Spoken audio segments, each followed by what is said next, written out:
stupid noodle.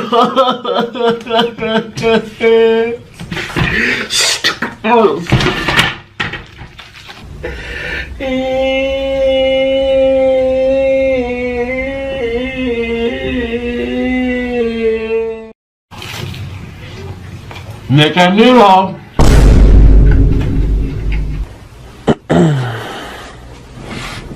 No. Orlin, look at this. You pooped yours? Oh my god, I just pooped. Ooh, it's running out. When you hear the name Nikocado Avocado, what comes to mind? For most people, it's the image of a man sitting in front of a mountain of greasy fast food, crying between bites of fried chicken, dramatically beating over instant noodles, and declaring to the camera, "It's just what I've ate." He is the internet's ultimate spectacle, the man who turned into performance art, chaos into content, and his own body into a meme. But that's the surface level version of Nikocado, the one plastered across TikTok edits, reaction channels, and Twitter memes, the man people point at and laugh, and the cautionary tale of YouTube exes. And while that part of the story is wild enough on its own, the truth goes much deeper, because Nikocado Avocado didn't start out as the unhinged mukbang villain we know today. He was once Nicholas Perry, a classically trained violinist, a passionate vegan, a hopeful creator with dreams of making the world a better place. The man we see now, the one surrounded by fast food rappers, the thumbnail tears, is the result of years of evolution, conflict, controversy, and perhaps, most importantly, a keen understanding of how the internet really works. What if the person you've been laughing at, the man everyone calls a disaster, is actually one of the smartest creators online? What if the meltdowns, the weight gain, the outrageous theoretics aren't just spirals of self-destruction, but calculated performances designed to hold our attention in the loudest, noisiest corner of the internet? And what if, in making himself a caricature, Nikocado Avocado was holding up a mirror to us, the viewers who just can't look away? This isn't just a story about a YouTuber who eats too much. It's a story about transformation, from violent strings to mukbang noodles, from idealistic activism to meme-worthy chaos, from a man chasing a dream to a man consumed by the very platform he built his life around. It's about fame, addiction, manipulation, health, spectacle, and the complicated relationship between creator and audience. In today's video, we're going to unpack it all. The childhood that shaped him, the vegan years most people forget about, the relationships that played out like reality TV, the scandals and feuds that cemented his reputation, and the legacy he's leaving as one of the internet's most infamous figures. Nikocado Avocado is many things: comedian, villain, addict, genius, cautionary tale. But one thing he's not: boring. And by the end of this video, you'll see just how much more there is to the man behind the mukbang. So grab a snack, maybe something lighter than a 20-piece McNugget meal, because this is going to be one of the most bizarre, fascinating, and unforgettable stories on YouTube. If you've spent any time on social media in the last 5 years, chances are you've stumbled across this man at least once. Maybe you know exactly who he is, or maybe you just remember him as that loud, chaotic, overweight guy making absurd videos that somehow always end up as memes. Either way, Nikocado Avocado has become impossible to ignore. Whether it's his bizarre antics, his emotional breakdowns on camera, or the sheer spectacle of his appearance and controversies, he's carved out a permanent place in the internet culture. But if, by some miracle, you've managed to avoid him completely, you've never once had his red face pop up on your feed, then consider this your crash course. Because love him or hate him, laugh at him or cringe at him, Nikocado Avocado is one of the most infamous, unmissable figures the internet has ever produced. And once you've seen him, you will never forget him. When people think of Nikocado Avocado right now, the very first thing that comes to his mind, wait. I broke my scale. Trying to get my numbers correct. My doctor says I broke her. Piece of junk. This dietitian, my dietitian hammer. My scale. 700 lbs. The other one busted at 350 lbs. Discrimination. Hello, it's ready.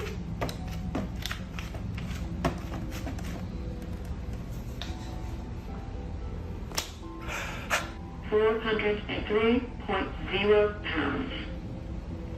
No! We mean, type his name into Google and the top search will be about his weight. Either that, or you'll immediately be greeted by images and headlines about his transformation. For years, Nikocado was infamous for his dramatic weight gain, openly turning his body into part of his content. But almost a year ago, he shocked the entire internet with a bombshell video titled 2 Steps Ahead. In this bizarre and theatrical upload, Nikocado reveals that he had secretly lost over 250 pounds, all while still posting a backlog of pre-recorded mukbangs to make it look like he was still the same. He called it his greatest social experiment, bragging that he fooled everyone while sitting behind a panda mask and taunting his viewers as nothing more than ants. I feel as if I'm monitoring ants on an ant farm. One follows another, follows another, follows another. One moment, Nikocado was sprawled across the floor, sobbing uncontrollably while shoving cake into his mouth. His face smeared with frosting and tears, he looked broken, out of control, a man unraveling in real time for millions to see. The crying, the wheezing, the chaotic tantrums, they became his trademark. And then, almost without warning, he would transform. The same man who had just been shrieking in hysterics suddenly put on a mask, literally or figuratively, in a strange, calculated calm. He'd begin speaking as though he was observing humanity itself, his tone shifting from maniac to measured. He would talk like he was orchestrating something larger, as if all the chaos you just witnessed was intentional, a performance. It was unsettling, even creepy. Was this the same person? Was the crying real? Or was the calm mastermind persona the true Nikocado, pulling the strings while the rest of us laughed and cringed? That's the genius or madness of Nikocado Avocado. He blurred the line between breakdown and performance until nobody could tell which was which. Was he spiraling out of control, or was he making us question our own sense of reality? Was he the victim of the internet, or the villain who mastered it better than anyone else? The audience didn't know what to believe anymore, and maybe that was the point. But of course, his weight loss reveal is the only latest chapter in what he's best known for. Nikocado has built his entire brand around being larger than life, literally and figuratively again. People know him for the endless chaos of his mukbangs, the messy trays of fast food, the dramatic crying fits in the middle of eating, the bizarre moments where he chops his own hair on camera, and over-the-top relationship drama with his partner, Orlin. One week, they're breaking up in floods of tears. Next, they're back together, sharing a mountain of fried chicken. The cycle repeats so often that it's hard to tell where the performance ends and the real person begins. And that, in many ways, is exactly why people can't stop watching. He has become one of the internet's most recognizable meme factories. His crying face, his exaggerated breakdowns, all of it has been clicked, remixed, and shared millions of times across TikTok, Twitter, and YouTube compilations. Even if you've never watched a single one of his mukbangs from start to finish, chances are you've stumbled across the Nikocado meme without even realizing it. He has essentially become a character that the internet both laughs at and obsesses over. And despite years of controversy, Nikocado still commands a massive following. As of now, his main YouTube channel alone has around 4.7 million subscribers, with several side channels adding millions more. He has successfully kept himself relevant for nearly a decade,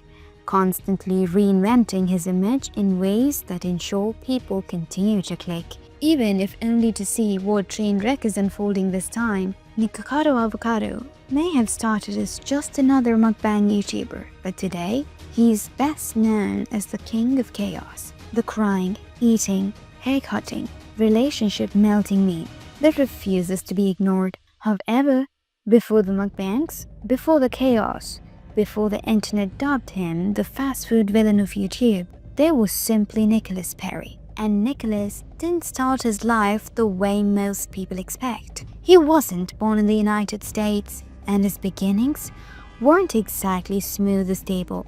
In fact, Nicholas Perry was born in Ukraine on May 19, 1992. Not the internet celebrity we know today, but yet the man behind hundreds of mukbang videos, but an infant in a country that was still rebuilding itself after the fall of the Soviet Union. Ukraine in the early 90s wasn't the easiest place to grow up. The economy was unstable, the society was shifting, and many children were placed for adoption as families struggled to provide. And Nicholas was one of them. At a young age, Nicholas was adopted by an American family and brought to Pennsylvania, and just like that, his life began with a rupture, a separation from his birth culture, birth parents, and the life he might have had. Adoption is one of those events that quietly shape a person forever. Some people grow up never questioning it. Others carry the weight of, where did I really come from? For the whole lives. For Nicholas, that early detachment may have planted the seeds of something deeper, a lifelong need for stability, validation, and attention. Because think about it, being adopted means your first story, the very first chapter of who you are, is one of abandonment followed by rescue. You were wanted, but you were also given away. You were loved, but you also started life with loss. And that paradox sits at the core of Nikocado's entire public persona, craving love while simultaneously pushing it away, wanting to be seen, but turning himself into a caricature when people look too closely. In October of 2019, long after his channel had already descended into chaos, Nikocado uploaded a video titled Help. In this video, Nick took a genetic ancestry test, and while most creators might treat such a video as light-hearted content, something fun to share with their audience, for Nikocado, it was something heavier. He admitted openly he didn't know his real parents.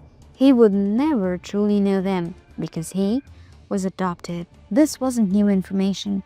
He had mentioned being adopted before, but the way he said it here, the tone in his voice, the way he lingered on the subject, it reveals something deeper. There was a weight in his words, the kind of weight that doesn't come from a YouTube thumbnail, but from a lifelong absence. I was about 1 year old. It's kind of weird. So this is what happened. So when a baby's born, your parent, the person who ever hatches the baby, gets to decide, is that my baby? Am I keeping the baby? Am I giving it up for adoption? My parents, my birth parents in Ukraine, for whatever reason, didn't want me. Here comes the meltdown. They didn't want me. I don't know why. I don't know if they were just really poor and they couldn't afford me. Statistically, Ukraine is a very, very poor country. Actually, I was living... Being adopted, he explained, meant that a piece of his identity was always going to be a mystery. The test could tell him percentages, regions, vague data points about his heritage, but it couldn't tell him who his mother was. It couldn't tell him what his father looked like. It couldn't give him that story. For a man who spends hours on camera every week, screaming, crying, laughing and telling us everything about his life, the irony is that his origin, the most fundamental part of his story, remains untold, unknown, and lost. From all we were able to find, Nicholas grew up in Pennsylvania in a fairly average American household. On the outside, his childhood may not have seemed unusual, but from the people who knew him, a picture emerges of a kid who was different. Different as in sensitive, emotional, dramatic. He wasn't the kind of child who blended in the background. He was expressive. He wanted to be noticed. He wasn't afraid to show how he felt. In many ways, Nicholas was the type of child who might have been called too much, too loud, too dramatic, and too needy. But isn't that the very same energy that later powered his YouTube career? The same tears, outbursts, and exaggerated emotions that millions of people would eventually watch were already there, bubbling under the surface when he was young? And while kids like that often get told to tone it down, Nicholas channeled that intensity into something else. Music. Music became his outlet, his focus, his way of shaping that emotion into something structured. As a child, Nicholas picked up the violin, and not just as a hobby. He pursued it seriously, practicing for hours, studying classical technique, and dreaming of one day performing professionally. Violin isn't an easy instrument.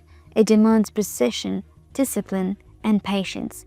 But Nicholas had that drive. If you look at his early life through the lens of music, you see a very different version of the man people mark today. A kid hunched over sheet music, trying to perfect a passage of Bach.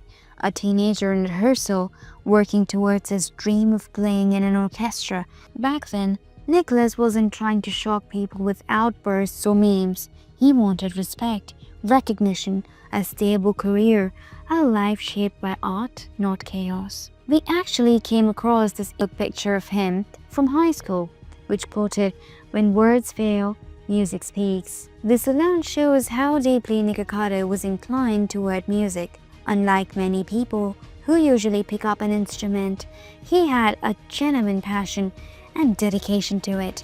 Even today, if you come across clips of him playing the violin, it's immediately clear that he still has that spark. His technique, control, and expression are all marks of someone with real training and real skill.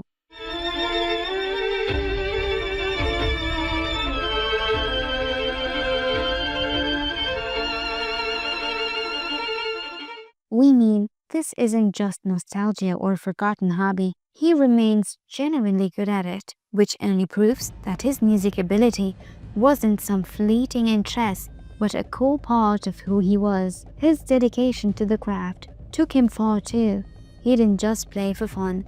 He studied music in college, majored in it, and pushed himself to performance at a professional level. One of the highlights of his early career was the opportunity to perform at Carnegie Hall, a venue that represents the pinnacle of classical music achievement. According to his Wikipedia page, he majored in violin performance in college, attending the Catholic University of America's Benjamin T. Rome School of Music, Drama, and Art, and performed at Carnegie Hall. That's not something handed out lightly. It's testament to the fact that at one point in his life, Nikocado Avocado was on a path that could have led to an entirely different career.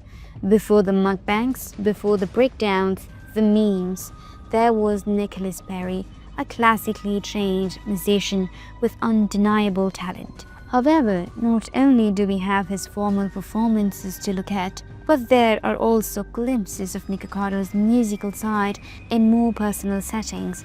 One such example is an old video of him playing the violin at a vegan wedding. We came across this clip in the video documentary, The Right Opinion Made About Him. And we mean, just look at this.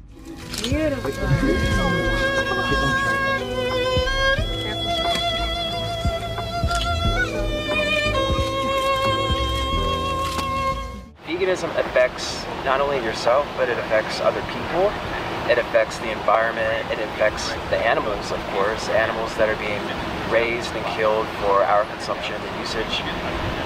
It affects us spiritually and mentally, physically. And yet, here's the tragic irony. For all his training, for all his passion, Nicholas found the path to becoming a professional violinist wasn't as glamorous or attainable as he had hoped. The competition was brutal, the opportunities were few, and as he would later admit, he just didn't see a future for himself in that world. Imagine that, spending your formative years pouring your identity into one dream, only to hit a wall in early adulthood. It's the kind of disappointment that can unmoor a person, make them question who they really are. And for Nicholas, who had already started his life with questions about identity, adoption, and belonging, the collapse of his musical ambitions would leave him searching for something else, something bigger, and something louder. This is where we start to see the first cracks in the story of Nicholas Perry. The disciplined violinist couldn't find a future in music. The sensitive kid who wanted recognition didn't feel fulfilled. And the adopted child who craved belonging hadn't yet figured out where he fit in the world. So what happens when someone with that background, that hunger, that emotional intensity stumbles onto a platform like YouTube, a place that rewards drama, rewards vulnerability, and rewards being too much? You already know where this is going. But back then, Nicholas didn't. All he knew was that music wasn't working out, and he needed to reinvent himself. Little did he know that reinvention would lead him down one of the wildest, most controversial paths in YouTube history. However, he didn't just put the violin down and walk away from music out of nowhere. From what we know, during the early 2000s, Nikocado had a stretch where he worked regular jobs to get by. Between 2011 and 12, when he was in his late teens to early 20s, around 19 to 20 years old, he worked as a freelance violinist and even spent time as an employee at Home Depot. Then in 2013, he made a bold move. He packed up and relocated to New York City with the dream of making it into a Broadway orchestra. For him, this wasn't just about finding work, it was about chasing the ultimate goal of merging his passion with a career, proving to himself that his years of training on the violin could lead to something monumental. Nick didn't actually launch his YouTube channel until around May of 2014, and even then, it looked nothing like the chaotic, food-filled empire we know today. At that time, his content was centered entirely around the violin. Most of his early uploads have since been deleted from his channel, but it was clear that his intention back then was to use social media as a platform to promote himself as a serious solo violinist. Digging a little deeper into his digital footprint, we even came across one of his old Twitter accounts under the username @PerryViolinist. This page was like a time capsule filled with posts about his journey as a musician. In November 2011, for instance, he reposted clips from the Glee project, which he had auditioned for, showing just how eager he was to break into the performing arts. Then, in 2012, he proudly announced that he had been invited to perform at the John F. Kennedy Center for the Performing Arts on Feb 14th, an impressive achievement for a young musician in his early 20s. But the list of performances doesn't stop there.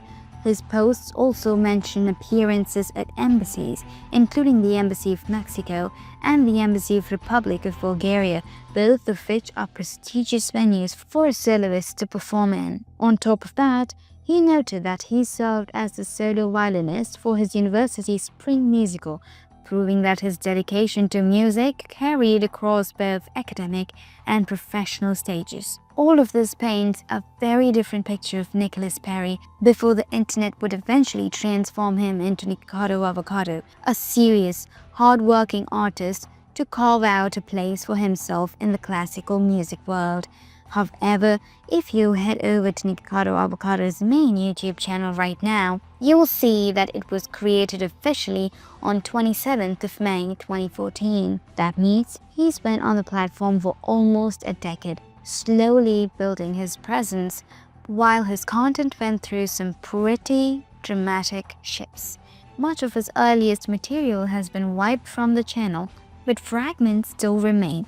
Clips of him playing the violin, passionately speaking about veganism and promoting the lifestyle to his small but growing audience. At that time, his channel wasn't built on chaos or mukbangs. It was built on the identity of a vegan musician who wanted to share his beliefs and artistry with the world. We came across this video that Nick himself uploaded to his second channel almost 11 years ago. This video was titled Nikocado Avocado Playing Violin before YouTube fame.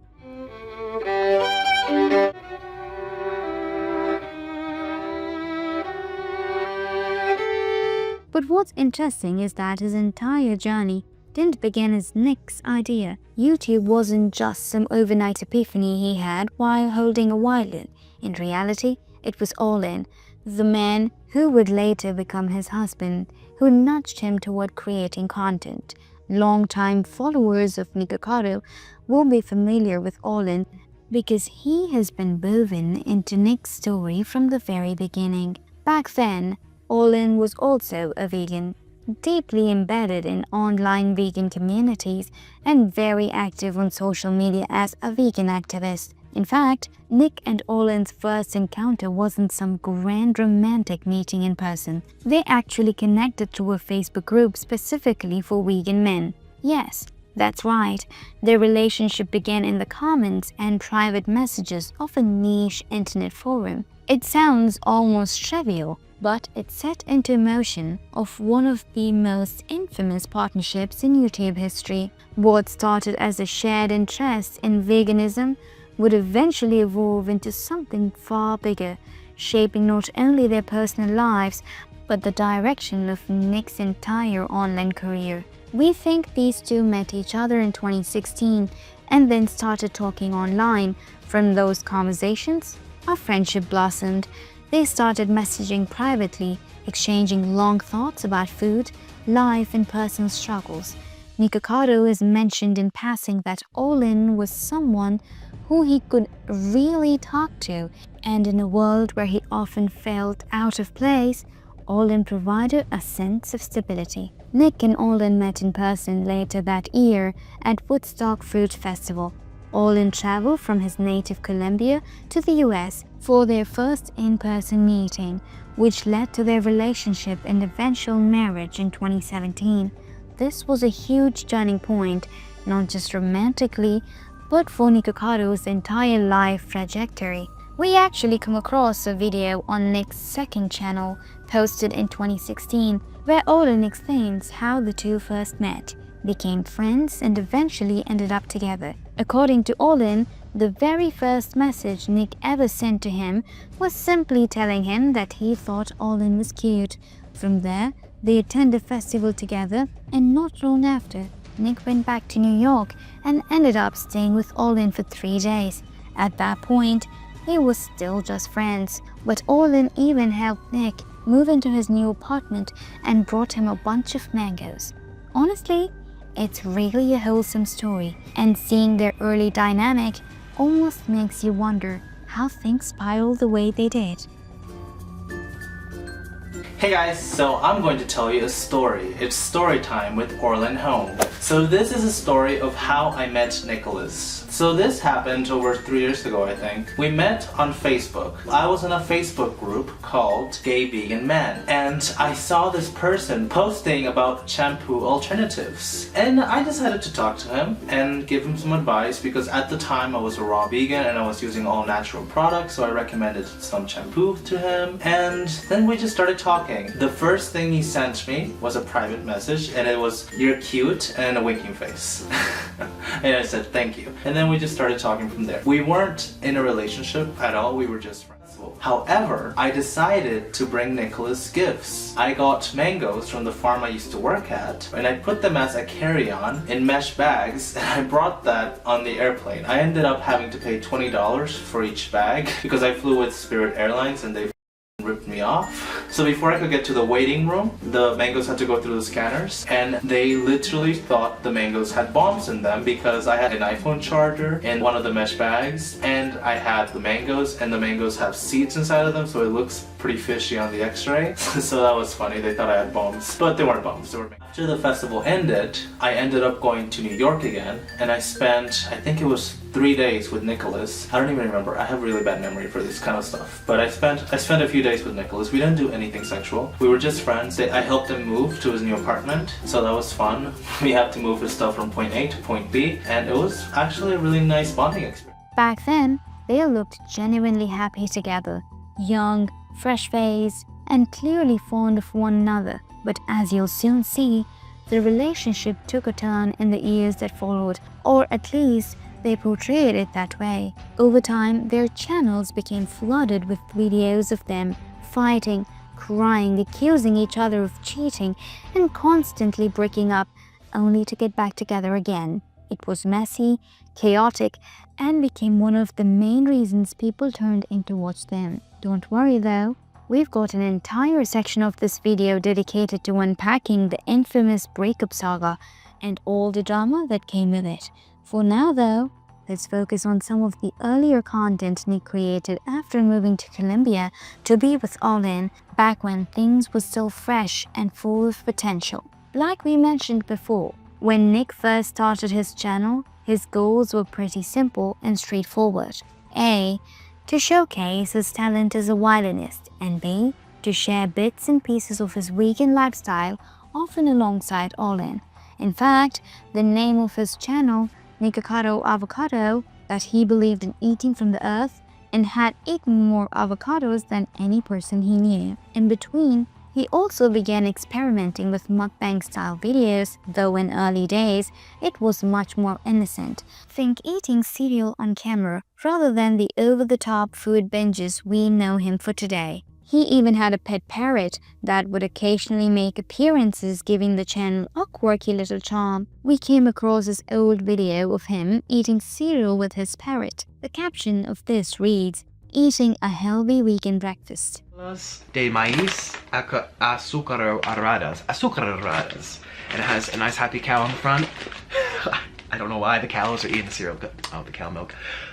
Well, today, well, always, I'm doing soy milk. I'm just such in a good mood from hearing that music. So this, I don't care about the calories. I have this nice big bowl.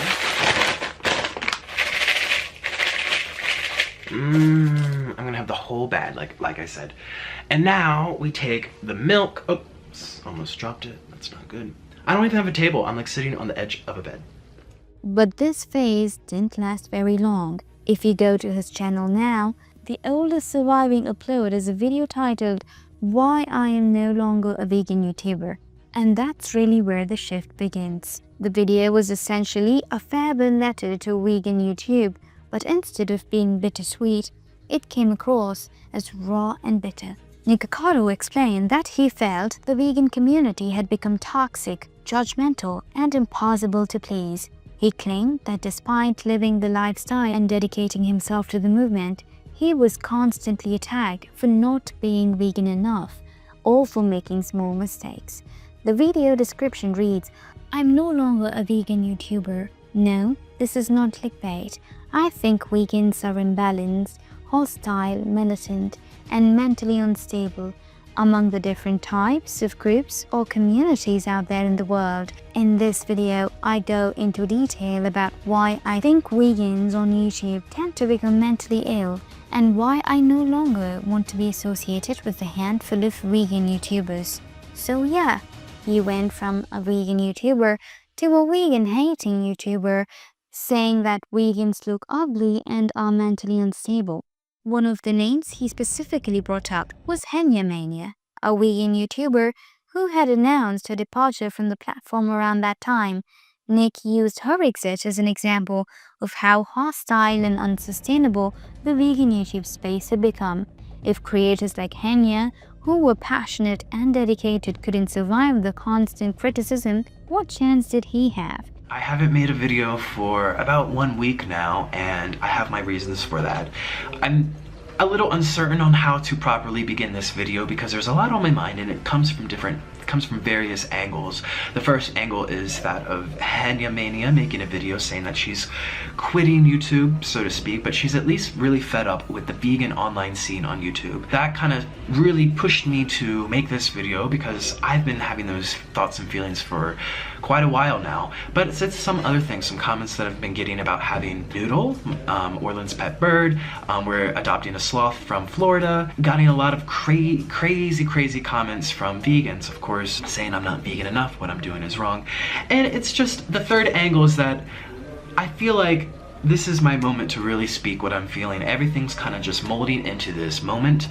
And let me begin. Nikocado didn't just blame the audience though, but he did not point at other creators, claiming that vegan scene had developed into drama, competition, and toxic call-outs. According to him, the ideals of the movement had been overshadowed by clout chasing and infighting. Look at Christine Grimmie, I think that's her last name. She got shot at a meet and greet. Someone came to meet her. They're like, oh, I'm a YouTube fan, and they shot her.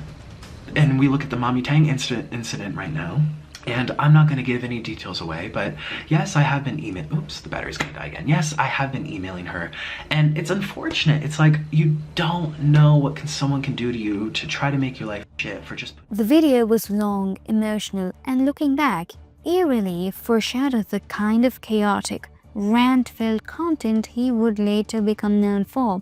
It wasn't polished, it wasn't cheerful. It was Nick letting out of years of pent-up frustration.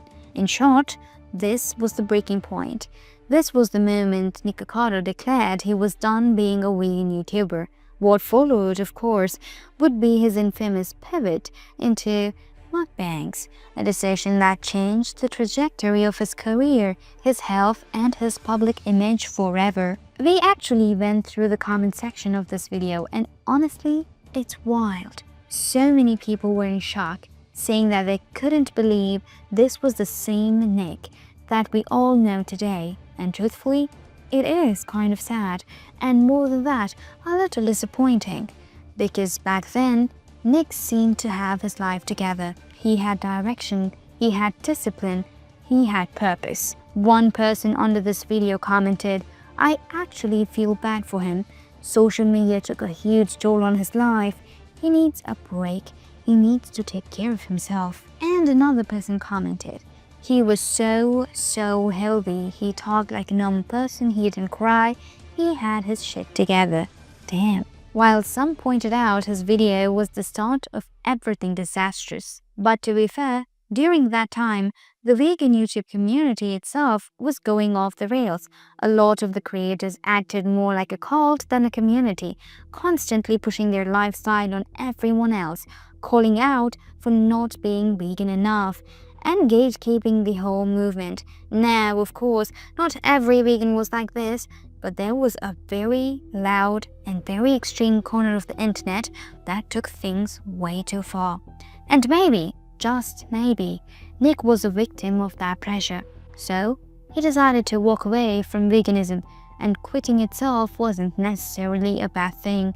But the way he did it, by swinging the pendulum in the complete opposite direction and making a point to constantly offend and mock his vegan audience, was the beginning of something much darker. So right after quitting veganism, Nick dove headfirst into something completely different, mukbang.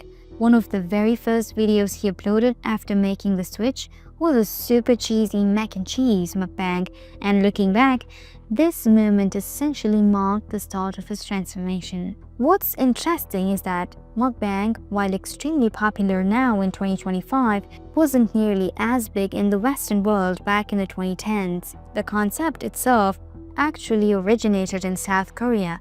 While streamers called broadcast jockeys would eat massive amounts of food on camera while interacting with viewers in real time, the idea was less about gluttony and more about companionship, giving lonely viewers the feeling that they were sharing a meal with someone. But in the US, the concept quickly evolved into something else: oversized portions, fast food feasts, and over-the-top performances designed to shock and entertain. And Nick, being one of the earliest American mukbangers, saw the potential immediately. After ditching the vegan community, he didn't take the quiet, graceful exit. Instead, he swung in the opposite direction and began purposely antagonizing his former vegan followers. He filled his videos with mountains of dairy and meat, showcasing food he once swore off.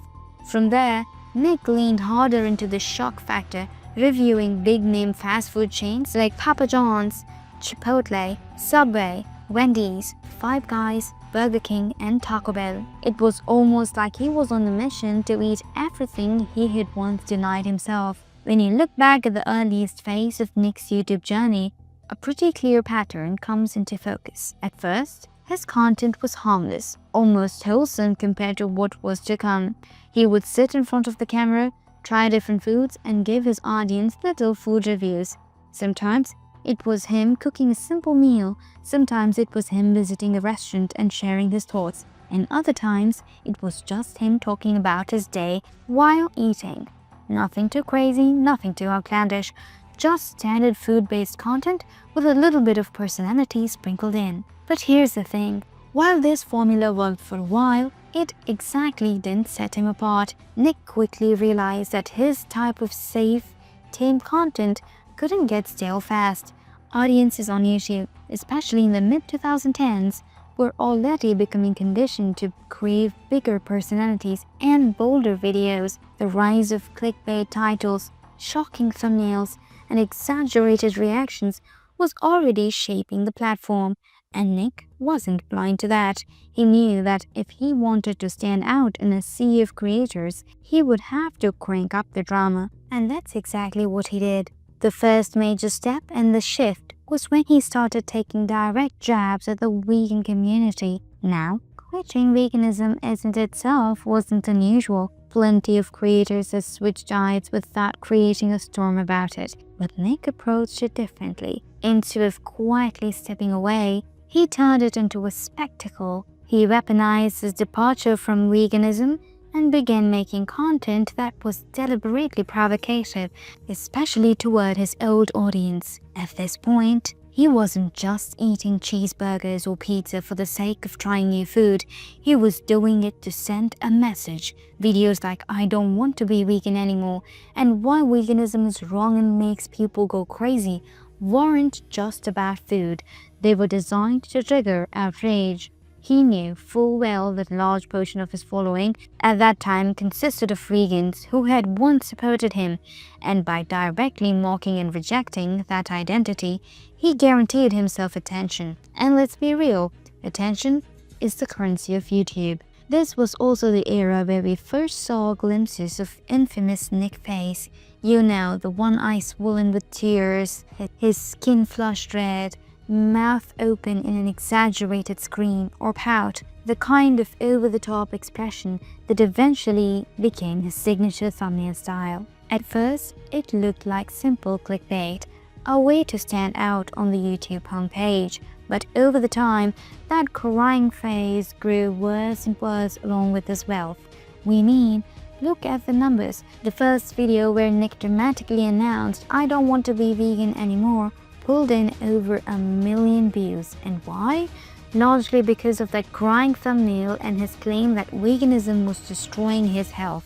In the video, he said that during his time as a vegan, his mental health has deteriorated badly. He talked about feeling anxious, depressed, and unstable, and even mentioned that his hair had started falling out. For Nick, this wasn't just a diet. He framed it as a survival decision, like quitting veganism had saved him. I was raw, I followed it to a T, I listened to all those health gurus, all those holistic doctors told me to take out this, did all that for 3 years. And wow, did I lose teeth, I lost hair, I lost mental sanity. Things were not right. Sorry, I had to get a new battery because that one died. Now, I don't even remember, I was talking about being raw and how that, you know, at first it was life-saving. It was life-saving. And I remember at that time, there were people in that group. Sorry, let me repeat myself because I said his full name and I want to say his full name. There's a guy named Chris, and he was really heavily involved with raw food, and he did it to a T, and he lost a lot of weight and got off medication, his skin cleared up. At first, it was a miracle. It was like a detox. But then I think maybe something was out of balance. Not enough nutrients, not enough omegas, not enough amino acids, proteins, like actual proteins to keep your mind normal. Then came the follow-up, titled Why Veganism is Wrong and Makes People Go Crazy. And if the first video was a bombshell, this one was gasoline on the fire. In it, Nick went all in. He argued that vegan diet was not only unhealthy, but also unstable in the long run. He claimed it lacked essential nutrients, especially pointing out things like vitamin B12, fats and proteins, and said that without these, people's physical and mental health would eventually collapse. He tied his own struggles with anxiety and hair loss to these deficiencies, presenting himself as proof that veganism did not work. But he didn't stop there. What really pushed this video into controversy was the way he painted the vegan community itself. Nick claimed that being vegan made people obsessive, judgmental, and, in his words, crazy. He described the community as toxic, cult-like, and unforgiving, always ready to attack anyone who wasn't living up to their strict standards, and he positioned himself as the victim of that toxicity, saying that once he started questioning the lifestyle, he was bombarded with hate and criticism from other vegans. So, in less than 20 minutes, Nick did two things. He gave his ex-vegan followers every reason to feel betrayed and angry, and gave non-vegans and skeptics a brand new reason to click and cheer him on. What's fascinating is that this shift into performative, shock value content was both intentional and reactive. On one hand, Nick was clearly chasing clout. He understood that as an ex-vegan creator with a formal vegan audience, attacking the vegan community would guarantee backlash, and backlash meant clicks, comments, and attention. On the other hand, YouTube as a platform rewarded exactly this kind of behavior. Outrage and drama brought in more views than quiet violent recitals or casual food reviews ever could. And so, whether consciously or unconsciously, Nick leaned into this formula harder and harder. Looking back, this was a turning point. This was the moment where the innocent food reviewer started morphing into the chaotic internet clown we know today. The Nick in transition phase was still mild compared to what he would follow, but the seeds had already been planted. The performative breakdowns, the weaponized controversy, the clickbait thumbnails, the exaggerated reactions. It was only a matter of time before this pattern snowballed into the full-blown spectacle that would make him infamous. This was the time when Nick began including Olin in most of his videos. At first, people loved it. The two of them would sit together, eat massive amounts of food, and bounce off of each other's personalities. Their chemistry on screen was undeniable. Olin played the calmer, slightly sarcastic partner, while Nick leaned into his dramatic emotional outbursts. It worked, and their videos together pulled in views. But here's the problem. You can only watch two people eat food so many times before it starts to feel repetitive. And Nick, by this point, already knew that the only way to keep an audience hooked was to escalate, and escalate they did. They had already milked the vegan controversy for all it was worth. So the next big book became their relationship. Around this time, Nick and Olin got engaged. Now, we're not saying that the engagement was solely for content. It's clear the two had a genuine relationship, but everything they did after getting engaged seemed deliberately packaged for views, and it all started with their proposal video. The video was titled, "He Said Yes," mukbang and recipes. On the surface, it looked like your typical YouTube milestone vlog, the kind of heartfelt moment fans of a creator eat up. But when you actually watch it, you realized something. The proposal itself was staged. Olin had already proposed to Nick off-camera in a park in Orlando. What the audience saw was a reenactment, a dramatized version of the proposal created purely for YouTube. They even admitted it after the act, telling fans that this wasn't the real proposal, just their way of sharing the moment. So, this proposal video began with Nick sitting there, playing the violin, while Olin was right beside him holding an avocado. But this wasn't just any avocado. Inside it was the engagement ring.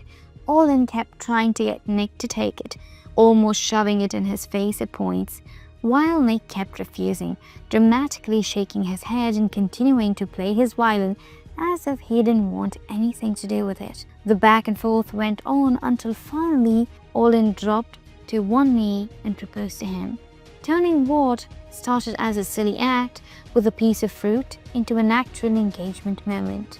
You love your hair. What's your what? hair? Hold on, let me play. I'm gonna play this, and then we can start. We'll just put that with the pasta. No, I did not. It's really good for you. You really want this avocado. It's a special one. What was I do? Why are you being so weird? What's wrong with you? Here. You really want this avocado. You really want it. What are you doing? It's an avocado. How did you? What? Will you marry me? What? Yes or no? You can't be serious. Yes or no? Of course. What are you doing? What? Wait. What?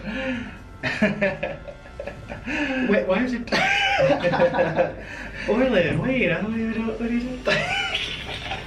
Oh my god. What's your two? Because you're greedy and you want 2 rings. I'm not gone. Wait, what? Where did you get this? We mean, how cute was that, right? Nobody in their right mind would have guessed that this wasn't their actual proposal.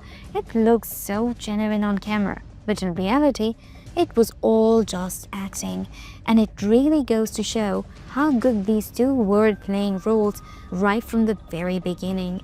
Honestly, it's kind of wild when you think about it, because if you didn't know better, you'd believe every second of it. They pulled it off like horse-winning actors. And then, almost casually, they admitted later on that video the real proposal had already happened somewhere else in a park in Orlando, and what viewers saw was nothing more than a reenactment for content. We got engaged and I took Nick to a national park. Oh my gosh, she just jumped off the fishbowl. She loves napping in here. I thought she would love to be here for you guys, but no, I guess not.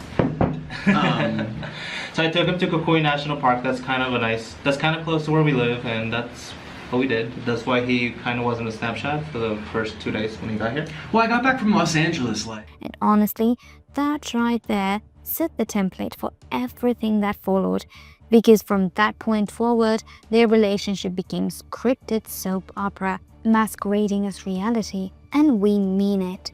Every other video seemed to revolve around their drama, breakups, cheating, accusations, health scares, crying, screaming matches, you name it.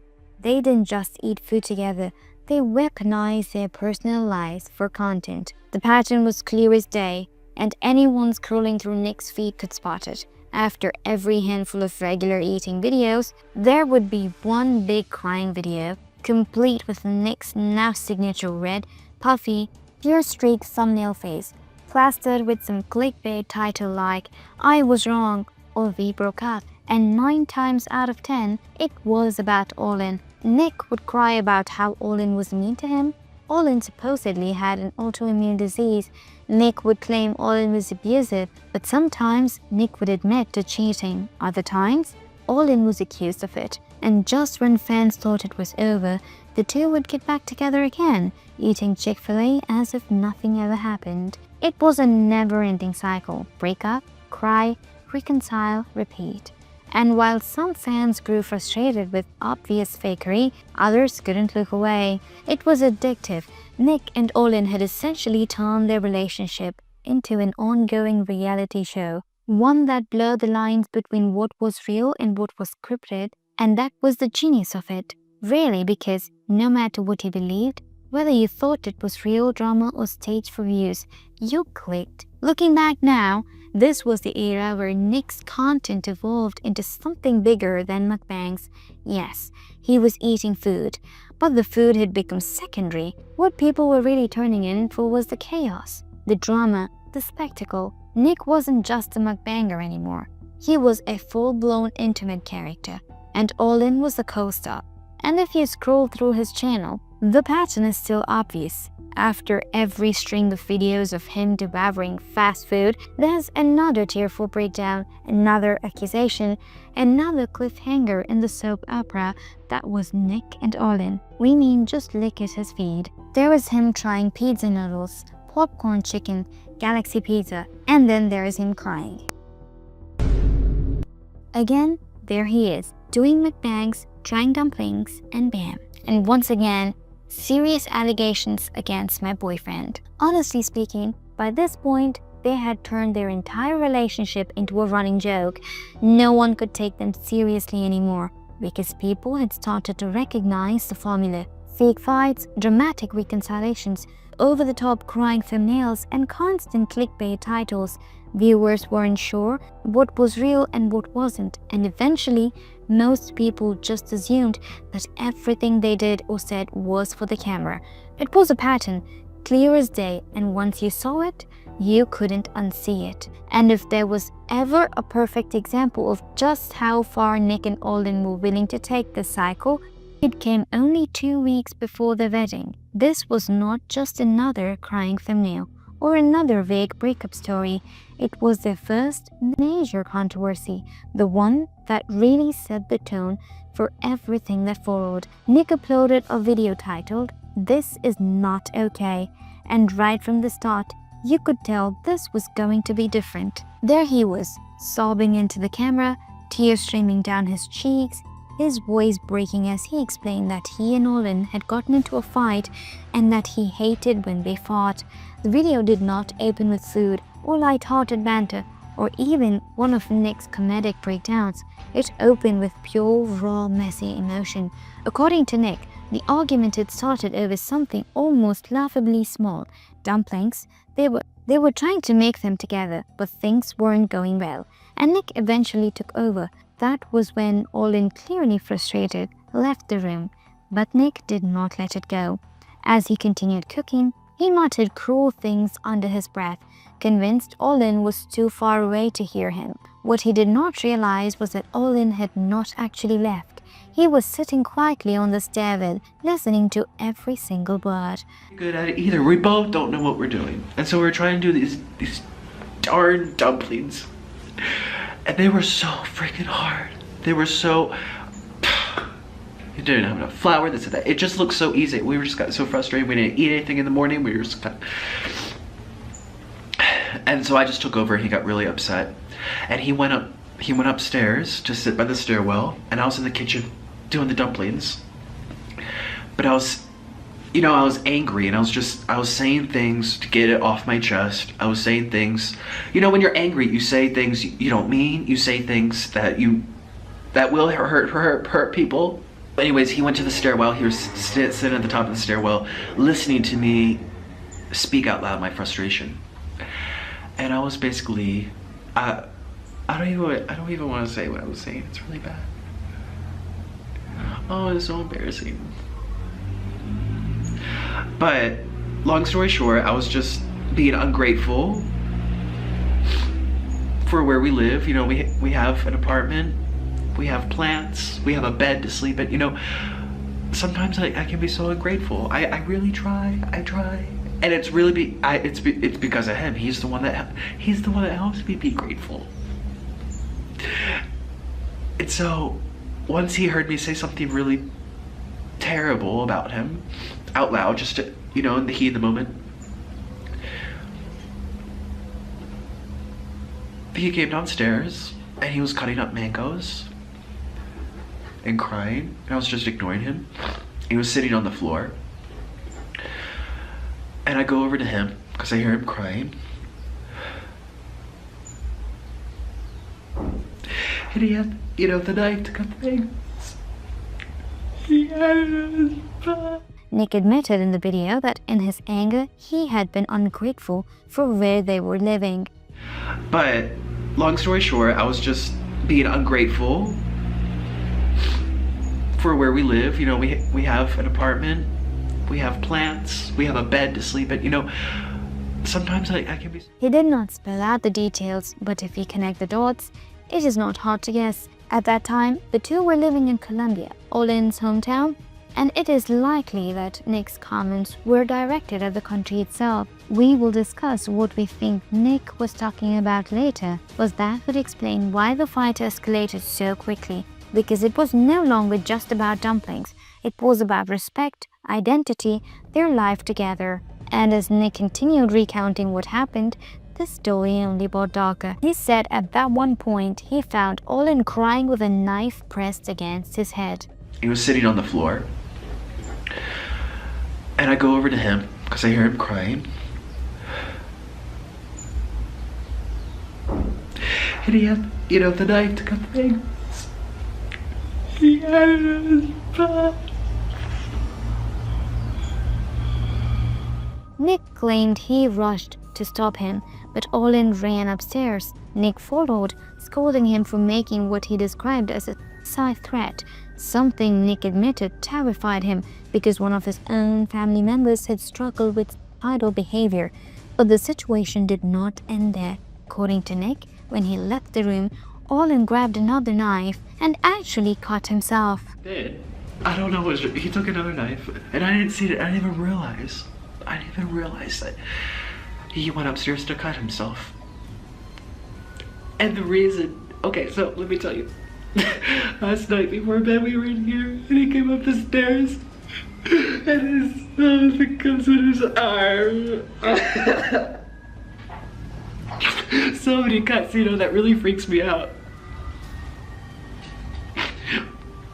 One of my family members is suicidal. I remember being in college and I got that phone call, we were in the hospital, all this kind of stuff. By the end of the night, their relationship had unraveled completely. Between the screaming, the tears, the accusations, and the physical danger, the two had officially broken up. And remember, this was happening just 2 weeks before they were supposed to be married. And I got angry with him again. And then he's like, we should just break up.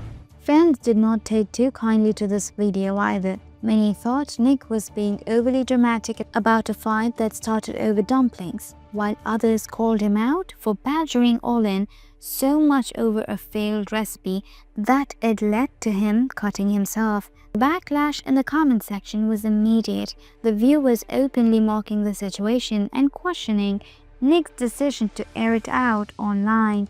One commenter wrote, "Very personal information. Maybe it's best you shouldn't have uploaded it. And as far as your partner's suicide attempt, maybe seeking counseling for you both," criticizing him for dragging private relationship issues onto the internet just for views. Another summed it up even harsher, saying, "Olin messed up a mukbang recipe. Nikocado badgered him so badly that Olin slit his wrists 1 week before the wedding. He doesn't help or try to offer any support to his fiancée. Instead, he decides to capitalize on the moment and film a video that somehow makes himself out to be the victim." There were even people mocking him outright, turning his tears into a joke. One user wrote, "He's eating his feelings away. He's crying over stuff like this. He's very emotional. Guys, he must be on his period. It's always hard for the first time you get your period. Nick, we love you. You're becoming a real woman." Comments like this painted a clear picture. People were no longer taking Nick seriously. To them, every breakdown was another performance, another act in the never-ending soap opera. Those who believed this was real had nothing nice to say about Nikocado Avocado, and those who didn't were outraged that he would fake such a story for views. This prompted a direct response from Nick in yet another video, this time titled "Serious Allegations Against My Boyfriend." In this upload, Nick addressed the backlash, the YouTube comments, and his own feelings about the situation. He said he was tired of being called fake and a liar, and he insisted that everything he had shared in his previous video did really happen. According to him, the tears were not fake, the breakdown was not staged, and people were simply twisting the story against him. Be myself, to share my ups and downs in lives, to not sugarcoat the truth. And everyone's saying that it's fake. The video about Orlin having suicidal behavior, wanting to kill himself over something so stupid as dumplings, that my love for him is fake, that a relationship's fake, that our marriage coming up is gonna be fake. And I can't take it. People are so mean. People are so. Nick explained that the incident itself had taken place 2 days before he sat down to film, and he claimed this was part of the reason people were misunderstanding his intentions. To him, he was simply recounting a real and dramatic fight that had just happened in his relationship. And a lot of people think that I just grabbed the camera right after it happened and recorded it. No, that was filmed 2 days later. I said in the video. Or I said, oh yeah, something happened now and that's why I'm making this video. That wasn't about the dumpling video. That was about my green noodle thing. But here's the thing. While we may have thought this explanation would make him look more credible, it arguably did the opposite. Because when you really think about it, that meant Nick had 2 entire days to process what happened. He had 2 full days to think about his fiancée cutting himself, about the emotional toll their fight had taken, and about what that might mean for their future together. Yet, instead of seeking help for Olin, or sitting down to comfort him, or even taking a break from YouTube altogether to focus on their relationship, Nick's first instinct was to sit in front of the camera and cry about it to strangers online. That was the part fans could not get over. To them, it wasn't just bad judgment. It was proof that Nick's priorities were completely out of order. His fiancée was in a vulnerable and dangerous state, yet Nick seemed more concerned with venting to his audience and preserving his image than actually addressing the problem at home. Even in his response video, where he claimed to be defending himself, the framing still made Nick the center of attention, while Orlin's struggle was treated like a secondary detail. And I was hoping that after that video, where I showed you a part of my life, that I would get some comfort out of that, some kind of support. It was like a way to vent. And I didn't. Instead, I got mocked and humiliated and called fake and called all these things. Nick went on to say that part of why he reacted the way he did was because he felt isolated. He reminded viewers that he was living in another country, far from any family, far from friends, and he barely spoke the language. YouTube, he explained, was the only outlet he had. It was his way of venting, his way of feeling less alone. Guys, I saw a comment and someone said, Nikocado has no family, Nikocado has no friends, Nikocado has no one. He lives in a country where he doesn't even speak the language. He can't even walk outside to talk to anyone. He feels isolated and trapped in a box. And YouTube's his only way to vent because he has no one. And it's true. It's true. On the surface, that might sound genuine, maybe even a little relatable. But when you put it into context, the story starts to unravel. Because Nick hadn't just moved into Colombia a few months earlier. He had been living there for years. He and Olin had been together for at least 3 to 4 years by this point. And despite all that time, Nick had made little to no effort to integrate himself into the culture. He hadn't learned the language, he hadn't built friendships, and he hadn't created a support system outside of YouTube. So, while Nick framed his isolation as a kind of unavoidable hardship, the truth was that it was in many ways self-inflicted. He was in a committed relationship with someone from that country, living there long-term, and yet he continued to act as though he were a stranded tourist with no way to connect. That explanation didn't come across as a heartfelt confession, it came across as another excuse. Another way to shift the blame away from himself and onto the circumstances around him. The backlash from Nick's earlier videos was loud, but it wasn't the whole story. Alongside the criticism, he and Olin also managed to draw genuine sympathy from a portion of their audience. Some viewers defended Nick, insisting that his tears were real and that people were being unfair to someone who was clearly struggling. That mix of reactions created an unusual balance. Yes, the hate was hard to ignore, but the support proved that people cared and that attention alone made an impact. For the first time, Nick and Olin realized that exposing the messy, personal side of their relationship could just be as powerful a draw as the food itself. Their realization set the stage for their next upload, a video titled "Why We Broke Up," and this video changed everything. Compared to what came before, this wasn't just another emotional rant or argument caught on camera. This was something far more serious, a raw glimpse into issues that ran deeper than petty fights or dumpling recipes. The video opened with Nick sitting beside Olin, telling viewers that they were finally going to explain why they had broken up. From the very beginning, there was a heaviness in the air, a sense that it wasn't going to be just another crying video or petty argument, and sure enough, what they revealed caught a lot of people off guard. Okay. Are you nervous? Yes, I'm nervous. Why? It's not funny. Alright, let's go now. Okay, so Okay. we're gonna tell a story. Hi guys! Hi little sloths, welcome to my video today. Obviously this is not a mukbang. This is a more serious video, or we probably will be laughing throughout it just because you have to laugh through life even during the darkest times and the worst of times, and that's what we're trying to do for you guys today.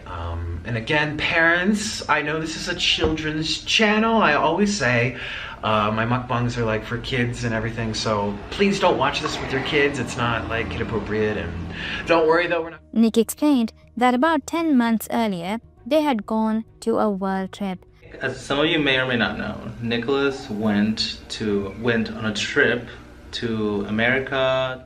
The reason he had to leave Colombia in the first place was a technical one, because he didn't have citizenship. He was required to leave the country every 3 months and then return. This was last year, so in Colombia you're allowed 3 months at a time. Every 90 days you have to go back to your... But according to both of them, their relationship had already been rocky even before he left. They admitted they had been having problems, and by the time Nick departed, they were already on a break. So we took a break from each other, and I stayed here in Colombia. And Nick went on a trip. Nick went to the US first, and then to London, and then to Asia. From there, the story only grew more explosive. While traveling, Nick began vlogging his adventures, but off camera, things took a turn. He admitted that during his trip, he cheated on Olin, and not just once. According to Nick, it happened multiple times. For viewers, this revelation was shocking. Up until this point, their drama had always revolved around fights and crying videos, but cheating was entirely another different level. The thing that you did in Florida was he actually cheated on me with someone in Florida like a day or two after you arrived to Florida, right? Yeah. Oh, my heart! During his world trip, Nick had visited many states in the USA, and he had also been to London and then Asia. Nick admitted that cheating started almost immediately after he left.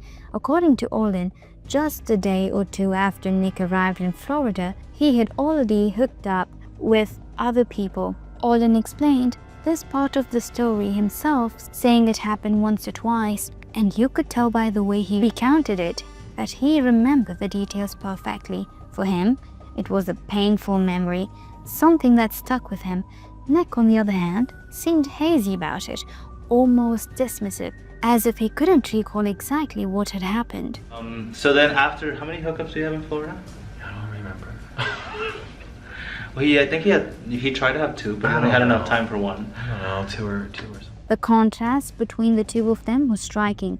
One partner holding on to the wound, the other acting as if it was already fading into the background. And this difference, this imbalance in how seriously each of them carried the betrayal, would only become more obvious later in this video. But Florida wasn't the only stop. Nick also traveled to Virginia, where he filmed vlogs showing off a house. On camera, it looked like another harmless travel video. Off camera, though, things were very different. Orlin revealed that Nick cheated again during that trip, and this time nobody in the audience had the slightest clue. It was a secret that hadn't surfaced until this very moment. And he went to Virginia, and he actually vlogged. He made a vlog, and he went into like a house, and it turns out that that house was a house he went into to have a hookup with somebody else. I mean, I didn't say it in the video. As Orlin explained it, he laughed uncomfortably, almost like he was trying to brush it off, but the way he spoke made it clear that this betrayal cut deep. For viewers, the confession shifted everything, because now even Nick's light-hearted content carried a shadow no one had seen until now. Nick, while apologetic, tried to explain his actions by admitting that before Orlin, he had never really had a boyfriend. He said that when they went on a break, he wanted to be adventurous, to try new things, to experience what he felt he had missed out on. He acknowledged that he shouldn't have done it and that it was wrong, but the way he framed it almost sounded like a justification by pointing out that it had happened during a break and that he never had past experiences. Nick gave the impression that part of him still saw it as somewhat excusable. Okay, so during our break, I was just like, all right, I'm going to be adventurous. It's like, okay, up until Orlin, I hadn't had a boyfriend for years. He went on to say that it was like a test, one that he had failed. Orlin, sitting beside him, laughed uncomfortably at that comment, almost like he couldn't believe the way Nick was phrasing it. The dynamic between them was striking. Nick trying to soften the damage with casual explanations, Orlin quietly reminding the audience of just how serious it had been. So like, from this point, and then the person before Orlin, we're talking like a good, let's see, 2011, 12, 13, 14, 15, 16. We're like 6 years of not like being with anyone else romantically or whatever. So it was just like a test for me. It's a long test. Well, yeah. I was doing like little meet and greets around the East Coast, as you guys know, Washington, D.C., New York. At this point, Nick admitted that he had been all over the country during that time: Florida, Washington, Pennsylvania, New York, Virginia. And while he claimed it was all so long ago and that he barely remembered the details, Orlin seemed to remember every single thing. Almost immediately after Nick gave his vague explanation, Orlin would chime in, recounting specifics, painting a much clearer picture of what happened, and again, the imbalance was obvious. One partner acting like the details had blurred, and the other one holding on to every moment with perfect clarity. As the video went on, the specifics of Nick's trip started to come out, and this was where things really took a darker turn. Orlin explained that one of the hookups happened in Virginia, with Nick even going back a second time because, as Orlin put it, he liked his Tempur-Pedic bed. And then you had repeats, didn't you, in Virginia? No. Yeah, the one with the Tempur-Pedic bed that you really liked.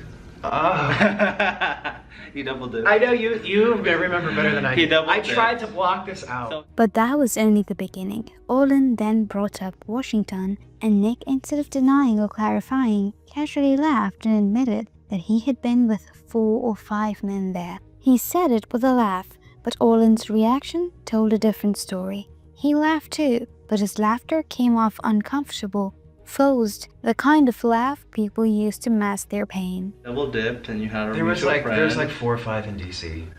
Orlin went further, saying that in Pennsylvania, Nick had even tried to sleep with one of their mutual friends. Though it didn't work out, it was an especially sharp revelation because it wasn't just about strangers anymore. It was someone they both knew, someone inside their circle. Nick didn't deny it, and the silence in that moment was telling. You tried to do one in Pennsylvania too at our friend's house, and it also didn't work out. A friend's house, who's one? Our friend. Oh. You tried to do one there, but like you could never find the time. But you were trying really hard. Nick also casually admitted to there being 3 or 4 more men in New York that he hooked up with. Okay. And in New York, there was like 3 or 4. Mm-hmm. Then came London. Olin explained that Nick had tried but apparently couldn't find anyone there. It was a strange detail, one that highlighted how casually Nick seemed to be about all of this, almost like it was just part of the itinerary, something to check off along with sightseeing. But by the time I got to London, I was just... You tried to get like 2 in London, but it didn't work out. And finally, the most damning part came when Olin revealed how he had actually discovered the extent of it all. According to him, by the time Nick was in Asia, he stumbled across Craigslist ads that Nick had posted. These weren't vague or subtle either. They were explicit, leaving little doubt about what Nick had been doing while he was supposed to be on a break from the relationship. Hearing this from Olin, it became clear that the cheating wasn't just a one-time lapse in judgment. It was a repeated pattern that stretched across states, countries, and continents. What stood out the most in all of this wasn't just the cheating itself, but the way it was presented in the video. Nick would laugh, Olin would laugh too, but you could see the cracks beneath the surface. One partner is trying to downplay and dismiss, the other is trying to keep it together. While recounting details he clearly hasn't forgotten, the imbalance was unmistakable, and it made the revelations land even harder. The tension only grew even sharper when the conversation turned to the evidence of Nick's cheating. At one point, Nick casually stated that he hadn't even bothered to delete anything because, according to him, he wasn't trying to hide it at that time. It was the kind of statement that almost dared the audience to believe he had been transparent all along, but Olin immediately caught him in a lie. Without hesitation, he reminded Nick that yes, he had deleted the Craigslist posts. To Bangkok, and he had found out. Yeah, he leaves a big paper trail. Well, see, I wasn't. Here's the thing: I was not trying to be sneaky. I wasn't trying to cover my trail. I didn't care. I was just like, you want to know what you want to know. Did I delete anything? Did I delete any emails? Yeah, you did. When? You deleted all of the Craigslist posts. Nick, now backpedaling, quickly tried to explain. He said the deletions didn't happen until after Olin had already found out, as if the timing somehow absolved him of trying to cover his tracks. The explanation felt flimsy, almost like another attempt to soften the impact, but Olin didn't let it slide. As Nick continued to talk, Olin cut in to say that the Craigslist posts themselves were gross. Nick, instead of denying it, brushed it off with a casual, "That's normal for Craigslist," as though the explicit nature of the ads was nothing unusual. And I keep reading that. I'm so sad. I'm like, well, I'm just going to delete them because the ads were back in the United States. I didn't make. But then Nick tried to justify why he deleted them in the first place. According to him, the decision came after Olin told him that he kept rereading the posts and it was making him sad. Nick presented it almost like a practical solution, as if removing the evidence would erase the pain. Yet, the way he explained it only highlighted the disconnect between them. For Nick, it was a problem he could solve it with a click. For Olin, it was a wound that lingered long after the ads were gone. That was after, but not that was after. That was after he deleted, talked to me about it in Asia. He should have seen the and I only deleted them because he kept on reading them every night, saying, I keep reading them. The exchange made the difference between their perspectives painfully clear. Nick was speaking in vague, dismissive tones, acting like the whole thing could fade away, while Olin sat beside him, visibly uncomfortable, clearly carrying the weight of it all. It was another moment where one partner seemed determined to move past it, while the other was stuck with the memory. On Nick's side, everything was presented with vague language and dismissive shrugs. He didn't remember the details. He insisted he hadn't tried to hide anything, and when he did admit fault, it was couched in excuses. On Olin's side, however, the details were vivid, sharp, and personal. He could remember exactly what happened and when, because he had been the one to suffer through it. The contrast between them would not have been clearer. One partner spoke as though the past was clearly fading into the background, while the other revealed moment by moment just how deep the scar still ran. This part of the video made it undeniable that the cheating wasn't just a passing issue, it was something that had changed the foundation of their relationship. The more they talked, the more obvious it became that they were not on the same page about how much it truly mattered. And if you thought this was the worst pain, then you were wrong, because what Olin reveals next is even more shocking than getting cheated on so many times. As if the cheating itself wasn't enough, Olin then dropped what was arguably the most shocking revelation of the entire video. When Nick returned from his trip, he hadn't just came back with stories and excuses. He had given Olin an STD. In the video, they avoid saying it outright, instead using the word bug to keep things more child-friendly. But anyone watching could easily understand what they were referring to. Remember my vlogs from my channel. It was so we actually have to go see a professional for this bug, and the professional had to see. Now we live close to this professional, so every time we see her, we just She lives in her neighborhood. She probably thinks that we catch a lot of bugs very often. What'd she say? It was in Spanish, I don't know. It was like she's like, you should always use protection from these bugs. This was more than infidelity, more than secret hookups behind someone's back. This was Nick putting the person he loved at serious risk, both physically and emotionally. To give your partner an STD is not only reckless, it's dangerous. And hearing Olin say it so matter-of-factly left the audience stunned. The cheating up to this point had been framed almost like messy drama, chaotic, but still somehow part of their ongoing soap opera. But this revelation was different. This was real-life damage, the kind that can't be undone with a thumbnail or a clickbait title. Nick, for his part, was apologetic. He admitted that cheating was one thing, but giving someone an STD was a completely different level of betrayal. He said that it crossed the line because while hooking up with strangers on a break could be rationalized in the moment, putting someone else's health at risk was something harder to explain away, and for once, Nick didn't try to joke about it or dismiss it with weak language. His tone shifted, and you could tell he understood how serious it really was. It's one thing to take breaks, it's one thing to break up, it's one thing to test waters, it's one thing to have affairs, but it's another thing to get a bug. Oh, you got that could possibly end your life early. And for me to think about giving that to you. Still, the damage was already done. Olin's expression throughout this part of the video told the whole story. He wasn't just recounting an old wound, he was reliving it. And the fact that it came out so casually in front of thousands of viewers only made it sting more. The imbalance that had been running through the entire video was on full display again. Nick was the one who had created the problem, who could say sorry and move on, while Olin was left to carry the consequences of it all. And all of this was just 1 week before they were to get married. The energy of the video was different too. Watching it, you could feel the weight behind the words, the tension that hinted at cracks in every foundation of their relationship.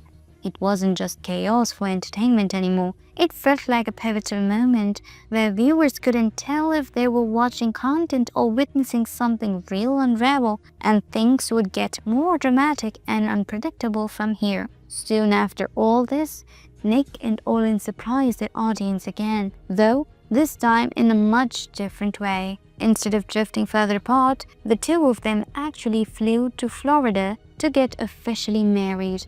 On the surface, it almost seemed contradictory. They had just revealed the depth of their problems, yet here they were, taking one of the biggest steps a couple can take. And yet, that contradiction was what made it so fascinating.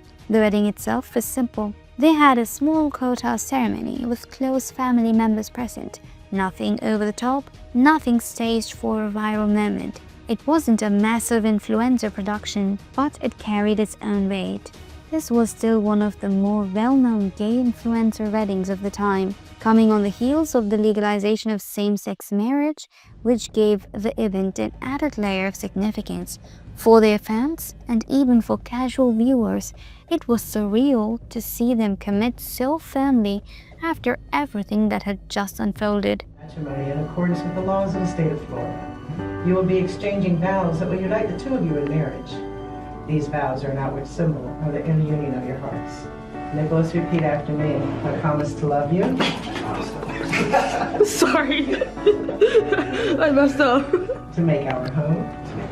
One of love. One of love. Thank you.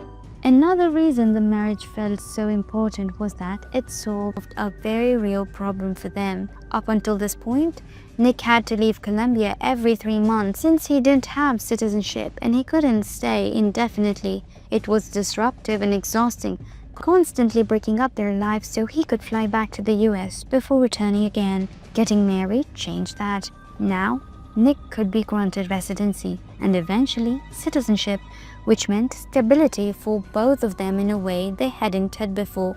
Beyond the drama, it was a happy moment, one that gave them a sense of security for the future. But what came after the courthouse made the moment even more memorable. Instead of heading to a traditional reception, Nick and Olin went to Chick-fil-A. At the time, the chain was widely criticized for its stance against gay marriage, which made the choice feel almost like a cheeky act of rebellion. Sitting there, celebrating their new marriage in a place known for opposing unions like theirs was both ironic and symbolic. It was Nick and Olin making a statement in their own way, one that perfectly fit their chaotic style. So, Chick-fil-A, the business representation, has made statements about gay people saying like, we don't think they deserve marriage, we don't think they deserve the same rights, something along those lines. Well, we got everything. We just got married at the courthouse. Burgers. And we're gonna eat here to celebrate. Because, honestly... Why not? Why not? Why not? Life is short. I need to try this food after you, husband. Thank you. You're welcome, husband. I can't believe we're married. Oh my god. Eating chicken XO to that. I can't believe it. It's been a long time. Oh my gosh.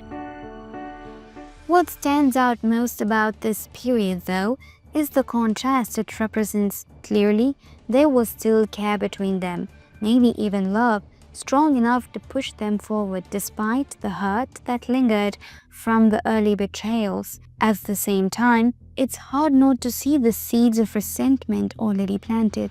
The cheating, the fights, mistrust, it didn't vanish with a signed marriage certificate.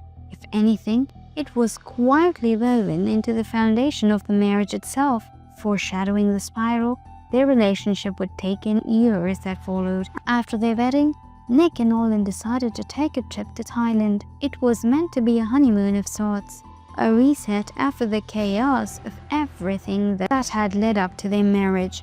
During this trip, they had limited internet access, which in some ways was a blessing. They were never really able to see the flood of comments and opinions that were piling up back home. For a brief moment, they were in their own world again, disconnected from the noise. But the second they returned, reality hit them harder than ever. It wasn't just criticism of their content anymore, it had become deeply personal. People were attacking their marriage itself, mocking it for being a gay wedding, while others went after Nick's appearance, fixating on the fact that he had abandoned veganism and gained weight. It was cruel and it was constant. The comment section had turned into a battlefield, and it was clear the weight of its pressing down on both of them. See people calling me gay, calling me faggot, telling me to burn, calling me fat. Nick, always the more expressive of the two, seemed to crack first under the pressure. He uploaded a video titled "Why My Marriage is Falling Apart," and once again he broke down crying on camera. In the video, he tried to explain just how overwhelming the hate had become. He insisted that he and Olin didn't deserve the treatment they were getting. And to be fair, he was right about that one thing at least. Olin had done very little to warrant the level of backlash being thrown their way. We're just scrolling through the comments, scrolling through, and we went down probably 20, 25 comments and not a single nice one.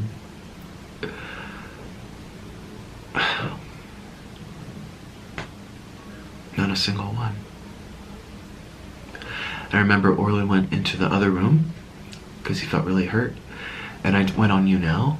I was like, Still, the strain was obvious. The negativity wasn't just about something they could brush off anymore. It was actively bleeding into their relationship. There's even a moment in the video where Orlin, clearly fed up, interrupts Nick and asks if he's filming off camera in a sharp, irritated tone. That small exchange said more than the tears did. It showed that the pressure from YouTube was spilling over into their private lives, turning every video into a potential fight. Either that, or they knew that their fights were what people were hating on, eventually getting them more views. I am making a video. And as if all of that wasn't enough, there was another blow waiting for them. It was revealed to Nick while he was streaming that their marriage license had been rejected after all the build-up after the courthouse ceremony and the symbolic rebellion at Chick-fil-A. Their union wasn't legally recognized. It was a devastating twist, one that only added to the pile of stress they were already under. Even after the vows, after the promises, after everything they had shared publicly, their marriage was already hanging by a thread. But this had far more serious repercussions than just losing out on their Chick-fil-A moment. Since their marriage license was rejected, Nick was now facing a major problem. He had to leave Colombia. The issue wasn't just the inconvenience of traveling either. Nick had already overstayed his 90-day limit as a visitor, and because of that, he was no longer simply being asked to renew his stay. He was being forced to leave the country altogether. In other words, he was facing deportation. To leave. The 25th is when my visa expires. This is my family. This is my part. For Nick, this was devastating. Colombia had become his home, not just because of Orlin, but it was where his entire life had been built for the last several years. His videos, his routines, even his sense of identity were now tied to this place. Having to leave indefinitely wasn't just a logistical hurdle. It was like having his entire world pulled out from under him. These are my belongings. This is my table. This is my table. These are my lights. This is my life. And I'm being forced to leave. And this is where things got even more complicated for the couple. On top of the emotional strain of hate comments and the fallout from Nick's past cheating, they were suddenly thrown into a situation where their ability to physically be together was at risk. Orlin couldn't just pack up his life and leave Colombia behind, and Nick couldn't stay. It created an impossible dilemma, one that neither of them had been prepared to handle. Because who's gonna watch the birds? Who's gonna watch the cat? Who's gonna pay the bills for the house? You know, who's gonna do? The weight of all this, the rejection of their marriage license, the threat of deportation, the online backlash, piled on top of everything else they had been carrying. What should have been the beginning of a new chapter in their marriage quickly became a breaking point. And this was shown best when a leaked video of Nick talking about his drama surfaced. Nick was a YouTuber mainly, but like most creators, he had accounts on other platforms, one of these being Patreon. On Patreon, he had uploaded a video where he vented about his situation, speaking openly in a way he normally would not on his main channel. That video was leaked by one of his patrons, and once it started spreading, Nick decided to upload the full version himself on YouTube. In it, he spoke horribly about Colombia and the circumstances he and Orlin were in. With your husband or whatever, and he's blaming me for the deportation and I'm blaming him. We're blaming each other. Oh, you should have known. Oh, it's your fault. Well, you're the one who brought me here. I wouldn't be here if it weren't for you. The only reason I'm in this hole is because of him. The only reason I'm fucking in this hole. And there's a lot of things I love about Colombia. There's a lot of things I love about being here. Obviously, my family's here. Obviously, there are pluses and minuses to every situation, but I'm sorry, I would not choose to live here if it weren't for him. And so we're playing the blame game. You guys think it's, oh, it's whatever, I'm gonna get deported. No, it's a toll on our whole family, on our whole wake up each day, what do you think about? Oh, you think about when the fuck am I gonna get kicked out of here? So it's just been rough. It was bad at first, then we got over it, and then it started to get bad again. So I haven't made any videos. I haven't been. In this video, Nick explained that he and Olin had been arguing about the deportation, and in the heat of moment, he told Olin that he would not even be in Colombia if it were not for him. According to Nick, this led to a huge fight between the both of them. Then, in the Patreon rant itself, things escalated further. Nick broke down crying, calling Colombia a shithole and saying that the only reason he was stuck in the shithole was because of Olin. It was a raw emotional moment, but also a deeply cruel one, because while Nick framed it as venting, what came though instead was resentment toward both the country and his partner. Later in the video, while Nick was still filming, Olin walked in and stared at him with a look that was both irritated and exhausted, clearly angry that Nick was recording instead of dealing with the situation privately. After Olin left the room, Nick turned back to the camera and tried to explain the difference between them. According to him, he preferred to talk about his feelings and share them, while Olin was the type who liked to keep his thoughts to himself. And to be fair, this was something you could see in their YouTube personas as well. Nick was always the louder one, the more energetic and dramatic, while Olin tended to stay reserved and introverted.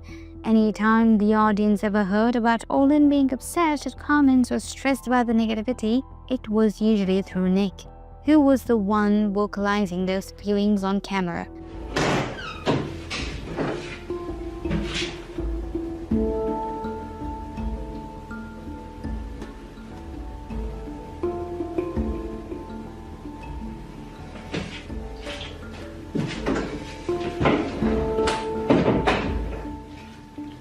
Please leave a nice comment for me or something. Like, it might sound conceited, it might seem like, oh, I need attention. Well, you know what, when you are having a bad day, some people hide like a turtle, like him, or people like me that need to talk it through, and I don't have anyone to talk it through, honestly. I want to thank you guys for being there for me and trying to cheer me up and letting me vent. Orlin and I are very different. When we deal with stress, I like to talk it out, cry it out. He keeps it bubbled in, and he wants to be alone and go plant flowers and talk to his fish, you know, like very solitary by himself, where I am the opposite. But with everything that was happening in their lives at the time, Nick's habit of venting to YouTube was backfiring in a major way. Yes, they had always gotten hate, but never on the same level as when Nick began openly airing their struggles. His over-the-top way of expressing things made the backlash even worse, and it left Olin in the comfortable position of having their private issues turned into public drama. The look he gave Nick in that moment said it all, almost like a silent, "I told you I don't want our business out in public," and it highlighted just how divided they were in how they wanted to handle the chaos around them. Moments like this only deepened the resentment between them. Before his eventual deportation, Nick and Olin released what would become their last batch of videos together in 2017. On the surface, these uploads look like their usual mukbang content, plates of food, over-the-top reactions, the standard formula fans were used to. It seemed like things were good between them again, even with the deportation looming. But hidden within all of that was something far more revealing. In one of these videos, Olin made a comment that spoke volumes about their relationship really stood out. He and Nick explained that they had been having conversations about the looming deportation, and during one of those talks, Olin told Nick that he wanted their relationship to be open. Now, to be clear, we're not here to judge anyone for how they choose to structure the relationship. If it works for you and makes you happy, that is what matters. But the reason behind Olin's decisions is what made this moment so telling. Because I was completely shocked. I was like, Oh, the isn't that for you now? That's something we say for you now. well, let's give the little people inside. Well, I was telling him that it's okay if he has more encounters with apostles if he records it and shows me. Because he'll probably do it anyway. That's not true. His exact words about Nick were, "'Cause he'll probably do it anyway," followed by his signature awkward laugh. The one line hit like a ton of bricks. It was not said with humor or playfulness. It was not framed as an adventurous step for their marriage. It came across as resignation. What Olin was really admitting, whether he realized it or not, was that he did not trust Nick. After the cheating scandals that had already shaken their relationship, he was not granting permission because he was comfortable with the idea. He was allowing it because in his mind, Nick was going to cheat regardless. By framing it as an open relationship, at least Nick would not have to sneak around behind his back. That is a heartbreaking place to be in, and it proved that the wounds from the past were not even close to healed. Olin was not fully ready to forgive, and Nick had not fully earned back his trust. Add the stress of the impending deportation into the mix, knowing they would be physically separated for who knows how long, and the cracks in their relationship only deepened. What should have been a partnership built on trust and stability instead looked more and more like a fragile arrangement barely holding together under constant pressure. In terms of their relationship, 2017 was a rocky year for them, with constant fights, the reveal of their private drama online, and the marriage license rejection followed by deportation. And while their wedding should have marked a new beginning, it instead left them fragile and unsteady, setting the stage for 2018, which would become arguably the worst year for Nick and Olin. As the cracks that had been forming grew deeper, and the chaos that once lingered in the background pushed it away into the center of their lives and content. 2018 was the year Nick officially got deported from Colombia. He moved back with his parents and almost immediately began pumping out content again. He filmed a string of mukbangs, he made videos talking about his deportation experience, and even started introducing his family to YouTube, with several uploads featuring them sitting beside him during meals. On the surface, it looked like he was settling back into a routine, finding a new groove in a different setting. But something about it felt off. For the past year, almost every one of his emotional videos had been tied in some way to Olin, whether it was a fight, a breakdown, or some kind of a relationship drama. Now, suddenly, Olin was barely mentioned at all. There were no updates, no tearful confessions, no sign of the messy back and forth that had defined their channel.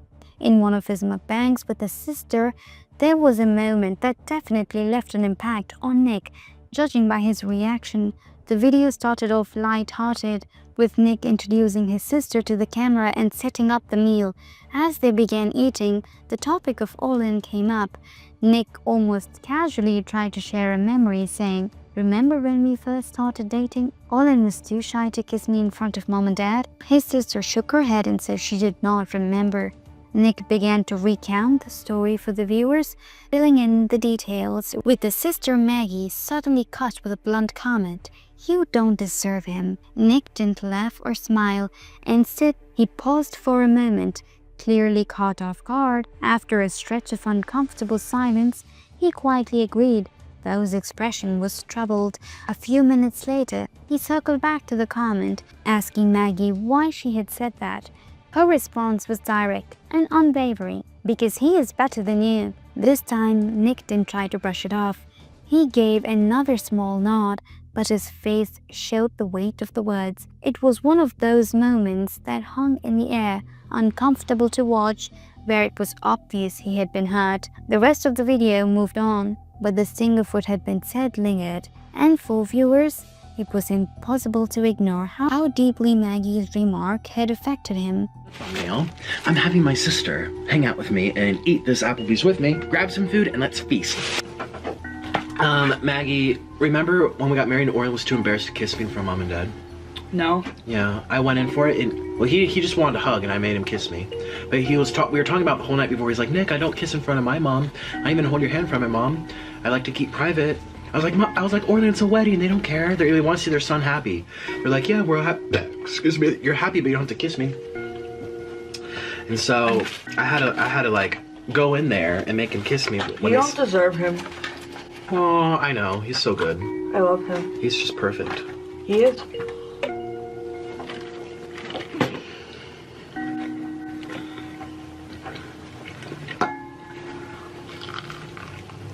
Why do you say that? Because he's smarter and nicer? Because he's better than you? Yeah, but what do you mean better? He's nicer. He's cuter. All of the above. Huh? All of the above. All of the above, okay. Besides that one notable moment with his sister, there was almost no mention of Olin for the first half of the year.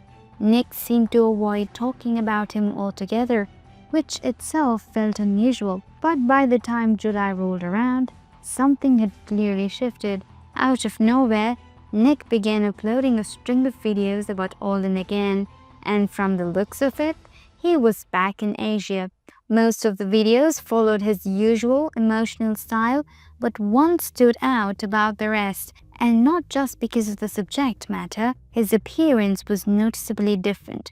Nick had shaved his head, looked much heavier than before, and sat shirtless in a hotel room, crying into the camera. The video started with Nick sobbing about how good of a person Olin was, praising him with a kind of desperate sincerity. But as it went on, he started saying things that left fans confused, worried, and even a little unsettled. That's the person that I ever met, and I know everyone says that when they're in love. Everyone says that when they get married. You know, my husband's the best thing that ever happened to me. My wife is the best thing that ever happened to me. And you know, it's so funny, cliche, but I'm telling you, he's a really, really good person. Like what? Why is he so good?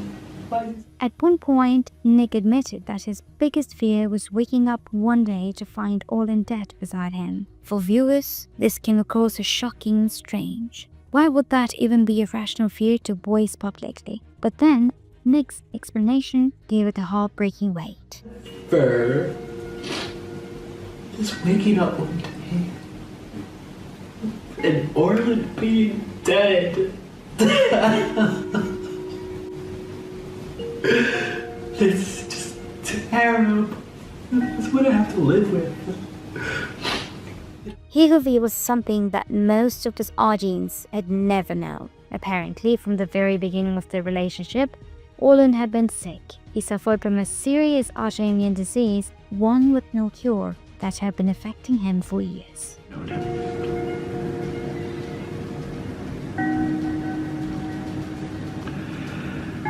He has an autoimmune disease. And it's a really bad one. There's no cure.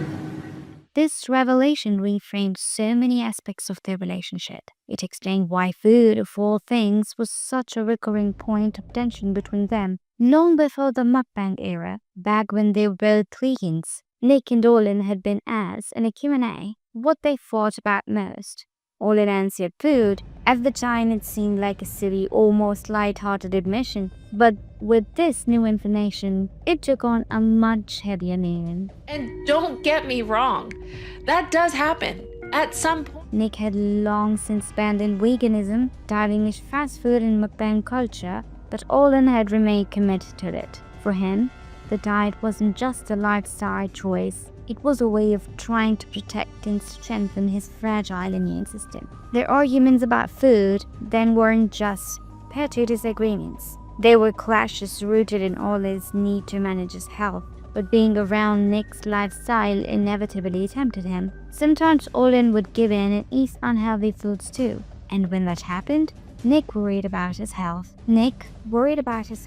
would remind him of his condition. On the surface, Nick's concern sounded reasonable, but it cut deeply for Olin. Those reminders forced him to think about the reality of his disease, about the fact that no matter what he did, it was something he couldn't escape. The diet he was on may have helped slow things down, but it was restrictive, bland, and lacked the kind of joy that came from eating freely. For Olin, food became a painful reminder that he was living with something incurable. So every time Nick tried to stop him, even if it came from a place of love, it only made the situation worse. Olin already knew the risks. He already knew what the disease meant for his future. And sometimes, he just wanted to enjoy life without feeling like every bite was a countdown.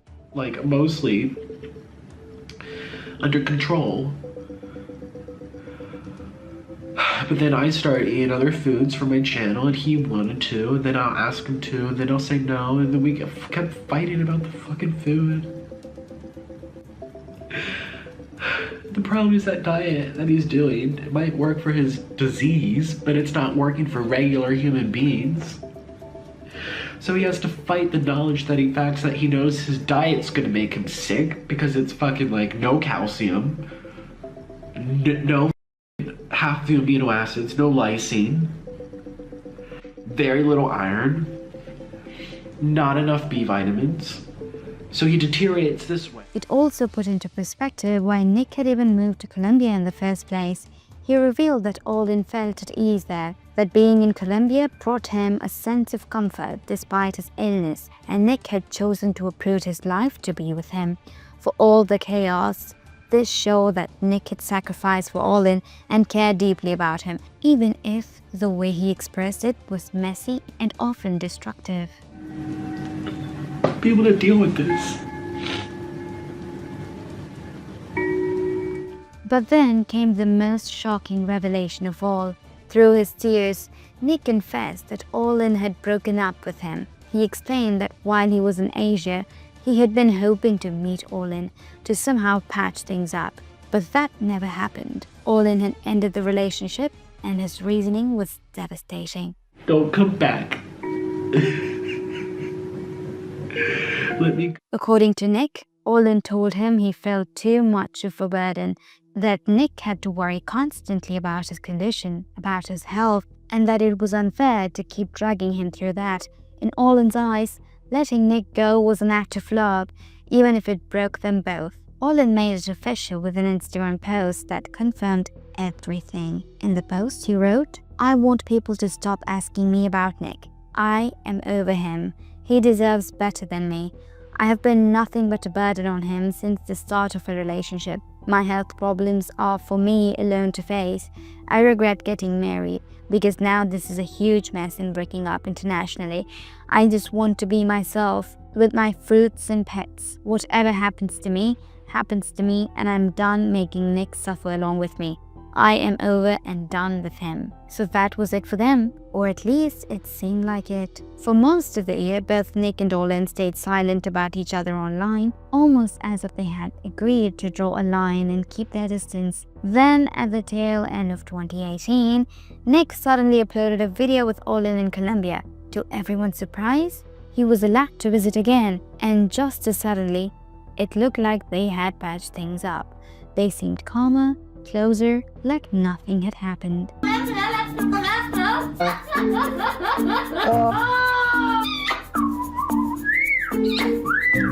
I spy with my little eye Miss Kitty Mush Mush, slut in the hut.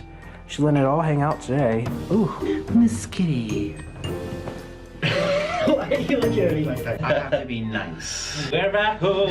We're back home. Hello, we're back home. Okay, you guys, I'm back home. This is our However, the real shock came in the next upload, where Nick revealed that they were officially moving back to the United States together. It should have been a good news, a sign of stability, but the way Nick broke it felt sharp and dismissive. Instead of celebrating the reunion, he used the moment to tear into Colombia, saying that he was relieved to finally leave a place where he felt unsafe, where people were out to get him or constantly pressuring him for money because he was a white tourist. It was one of those moments where Nick's bitterness undercut what could have been a tender update, and it showed that even while they were back together, the resentment and the tension were never far beneath the surface. Yay! Aren't you guys happy for me? I'm in Pennsylvania. And yeah, I left Orland and I'm never ever going back. Now I know it's a kind of clickbait title, but it's not clickbait because it's true. I'm never going back and I'm never ever gonna be there ever again. In Colombia, there's no Taco Bell, there's no KFC, there's no Chick-fil-A, oh god no, Wingstop, Checkers and Sonic, oh my, none of that stuff exists. All I eat is noodles, and I was getting sick of noodles, you were getting sick of noodles. Still, 2018 ended on what looked like a high note. They had reunited, they were leaving the struggles of long distance behind, and they had plans to build a life together in the US. Throughout 2019, the pattern seemed steady. Nick's channel became the main hub, while Orlin mostly faded from the spotlight. He had given his own channel to Nick and only showed up occasionally in mukbangs, no longer a central figure, but still lingering at the edges. For a while, it looked like they had settled into some kind of uneasy balance. But then, at the very end of 2019, another video cracked that illusion wide open. Their relationship troubles were back on display for millions of viewers, reminding everyone that the issues they'd been running from hadn't gone anywhere. There wasn't a specific issue fueling the breakdown this time, no big scandal or dramatic reveal, just the two of them sitting together crying. Orlin quietly suggested that they should go to couples therapy, admitting that they simply did not get along anymore. Watching them, it was obvious that they still cared for each other, but just as obvious, that caring wasn't enough anymore. They needed real help if they were going to fix what was left of their relationship. And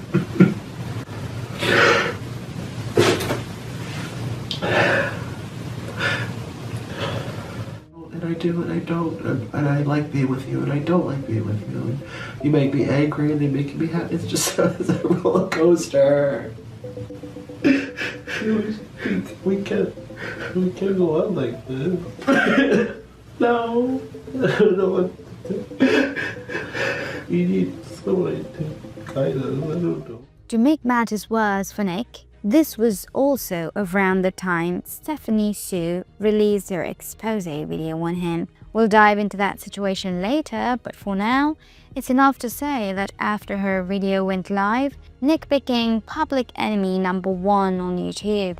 The backlash was relentless, and when you add that on top of his marriage problems, it was clear the pressure was weighing on top of him heavily. In response, he uploaded yet another video addressing the hate, breaking down in front of the camera yet again.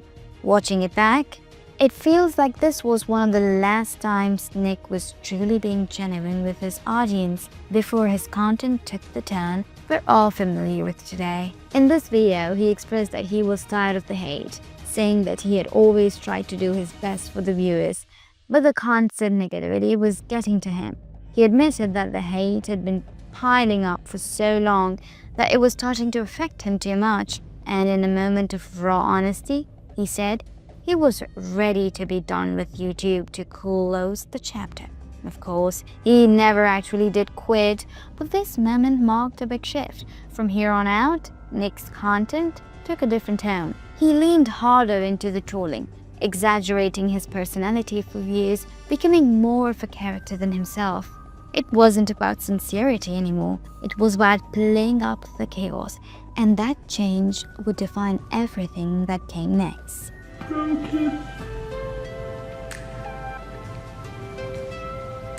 I am so broken.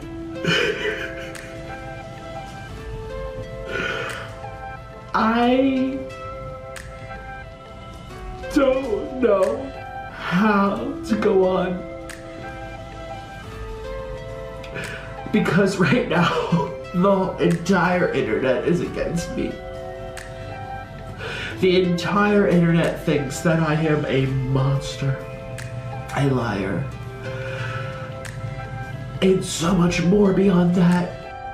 It's come to a point where this thing on YouTube that I'm doing, Nikocado Avocado, it's not worth it, and I have to end it. I have to close the chapter. You know, I have been trying to be here for my subscribers, rain or shine. After this video, Nick and Orlin's relationship basically turned into a full-blown circus. Every upload felt like a festival of chaos, with two constantly fighting on camera, blaming each other for their problems, throwing food across the table, and turning their marriage into something that looked more like a skit than real life. It's almost like they finally had it with showing the internet their genuine feelings, because every time they tried, it blew up right on their faces. The hate, the judgment, the endless commentary. it definitely was too much. So instead of being vulnerable, they leaned into their characters, exaggerating their toxic sides for views, until the entire brand became built around being the dysfunctional couple online. Therapy was never brought up again. The idea of actually working through their issues seemed to fade away completely. In the end, what started as two people sharing their lives online slowly unraveled into something darker. The fights, the scandals, betrayals, all of it chipped away at the real Nick and Orlin, until what we saw on screen felt more like a performance than a relationship. Whether they leaned into it for survival, for attention, or just because they didn't know what else to do, their story became less about love and more about spectacle. And by the time the trolling and chaos took center stage, it was clear that the line between content and reality had almost completely disappeared. However, now that we've broken down Nick and Orlin's extremely messy relationship, it's time to shift gears toward another major part of Nick's online persona, his public feuds. Because let's be honest, somewhere along the way, Nick realized that the shock value was paying off. The fights, the chaos, the over-the-top meltdowns, they were bringing in the clicks. But as time went on, even his constant breakups and makeups with Orlin started to lose their spark. The routine became predictable, and the relationship drama stopped being enough to keep viewers hooked. So what did Nick do? He switched things up. Instead of relying solely on the endless cycle of fake fights with Orlin, he began inserting himself into larger YouTube feuds and controversies. The drama machine had to keep running, and Nick knew that if his relationship saga was getting boring, he needed a new angle to stir things up and keep his audience glued to the screen. And the very first person he picked a fight with was Trisha Paytas. Back in 2017, another famous mukbang YouTuber named Trisha Paytas held a music challenge where two winners would be picked if they made a creative cover of a song. At the time, Nikocado Avocado was still a relatively small YouTuber. He wasn't yet the chaotic personality he is known as today. He was more low-key, playing violin and trying to grow his audience. He saw this contest as an opportunity, both as a fan of Trisha and as someone who wanted to get his name out there. So, he entered. Nick made a violin cover of his song, pouring his effort into it. To his surprise, Trisha actually noticed. Not only did she see it, she left a glowing comment under his submission. She wrote, "I can't even speak on how I'm feeling right now. This is so touching. I truly can't articulate words. I have loved you for so long as a fan, and this blew my mind when I saw it in the subscriptions. We need to get together in person. There's something about you." And then this, I'm speechless. Truly, I can't think of the right words to say. For Nick, this was huge.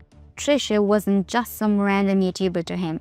She was basically one of his idols. At the time, she was one of the biggest names in mukbang and internet personality content. Someone he admired from afar. Having her not only praise him but also imply that they should meet in person was life-changing for him. To Nick, this wasn't just a compliment. It felt like an invitation into her world.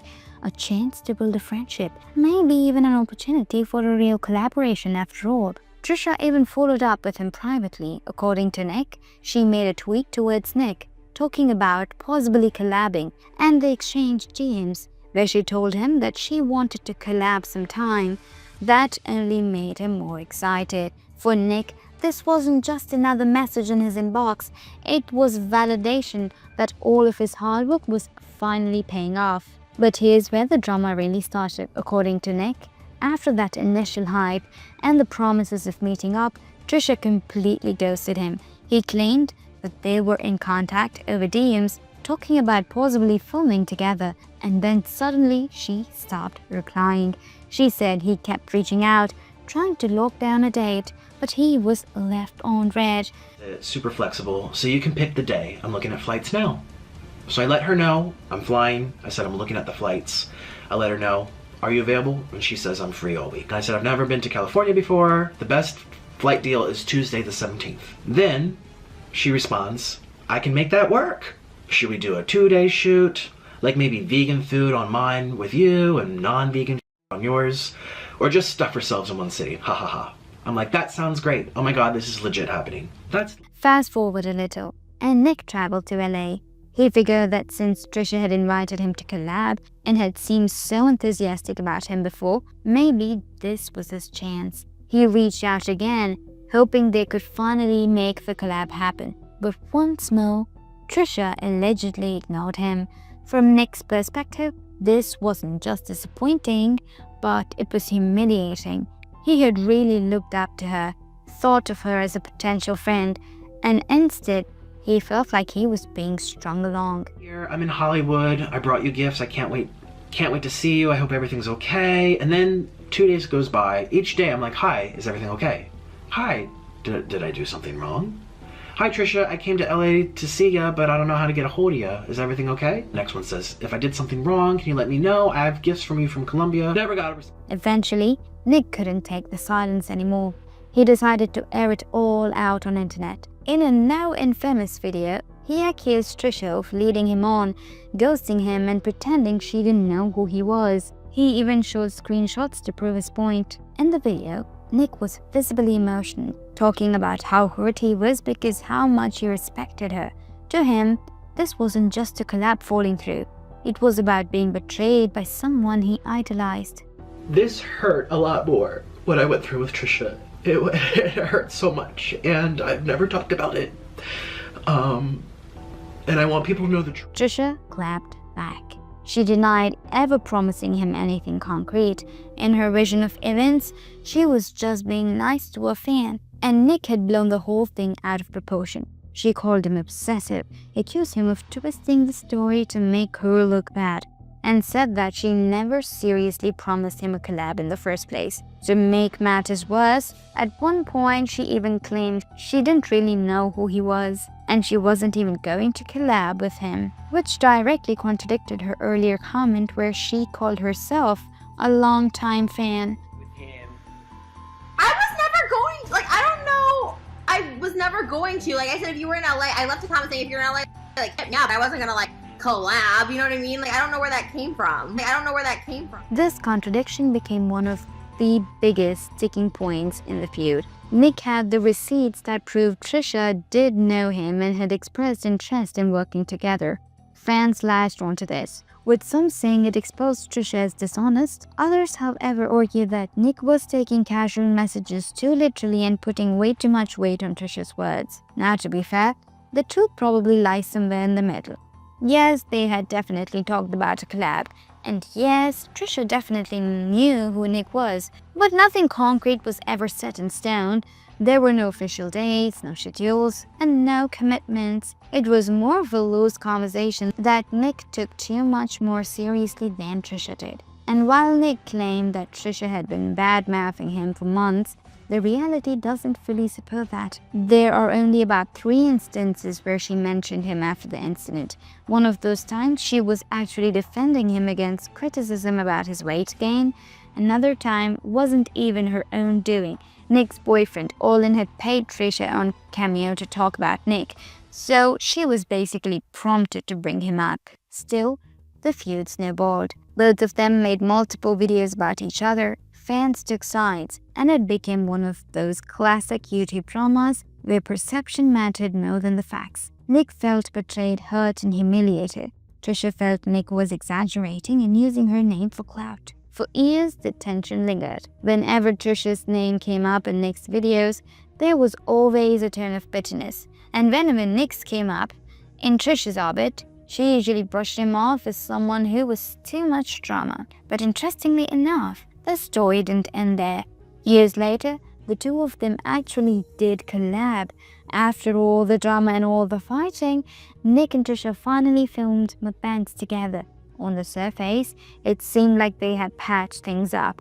They laughed, ate, and played it off as if the feud was water under the bridge. However, since Trisha Paytas was already pretty hated at this point, for reasons we won't get into this video because that's a whole rabbit hole of its own, Nick's decision to call her out actually worked in his favor. People who were already fed up with Trisha's antiques saw Nick standing against her, and surprisingly, it made him look a little better in their eyes. Suddenly, for the first time in a long time, the internet wasn't just laughing at Nick, they were almost rooting for him. And this is where Nick had a light bulb moment. He realized something very important, something that would later define a huge part of his content. He kept inserting himself into other people's drama.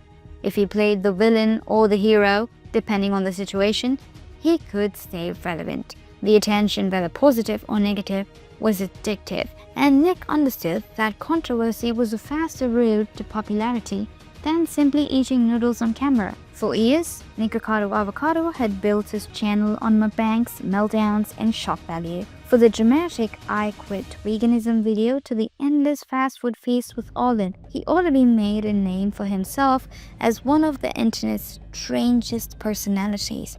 But up until 2019, his controversies were mostly self-contained fights with Orlin, breakdowns on camera, petty fights with Trisha, clickbait hospital visits. They were messy, sure, but they were Nick's messes. That all changed at the end of 2019. Because up until this point, Nikocado hadn't had a mainstream YouTube drama, the kind of feud that spills out of the mukbang niche and into the wider YouTube commentary community.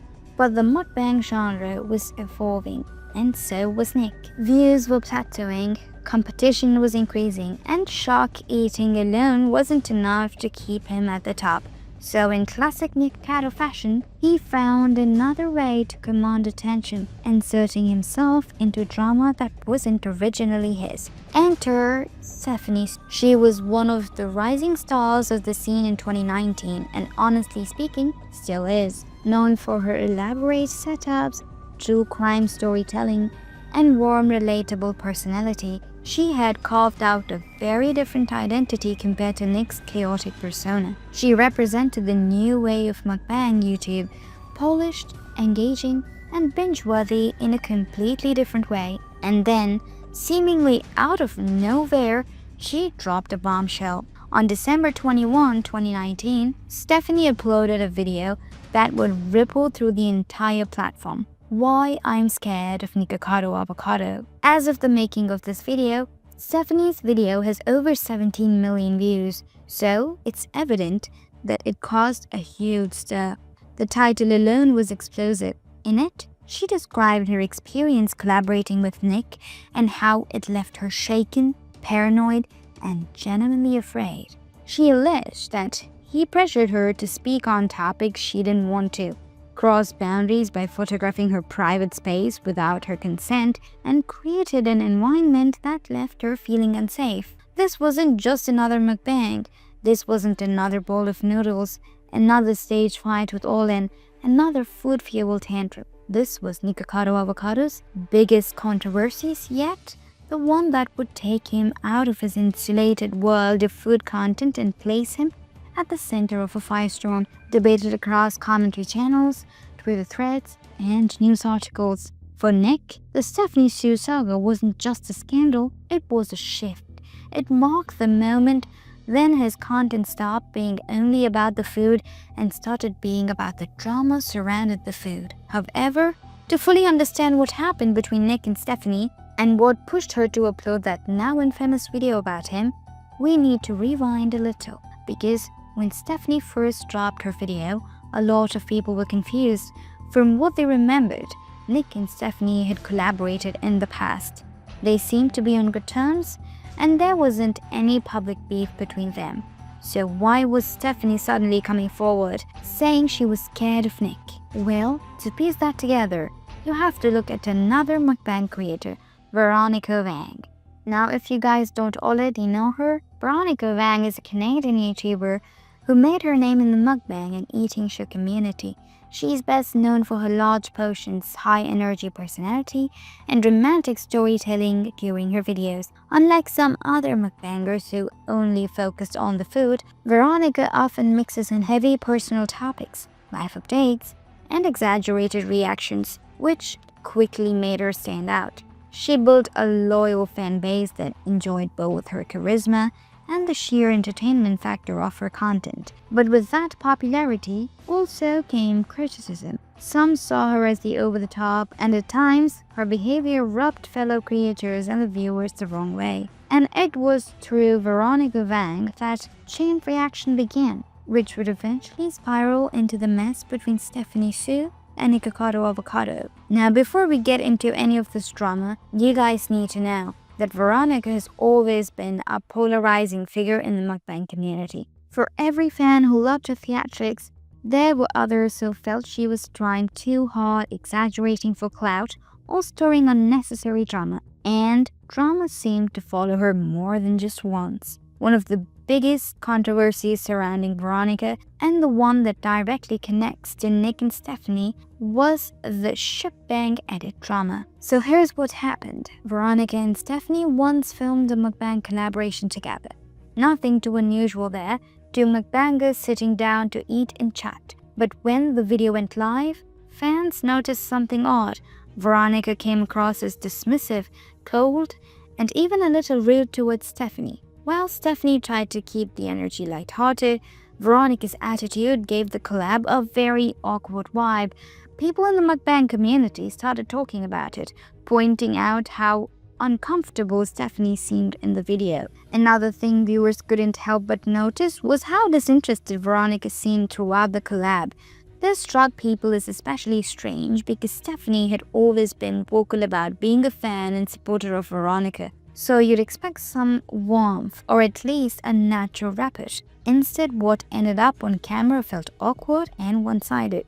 Stephanie was clearly putting in the effort, chatting enthusiastically, trying to keep the conversation flowing and carrying most of the energy.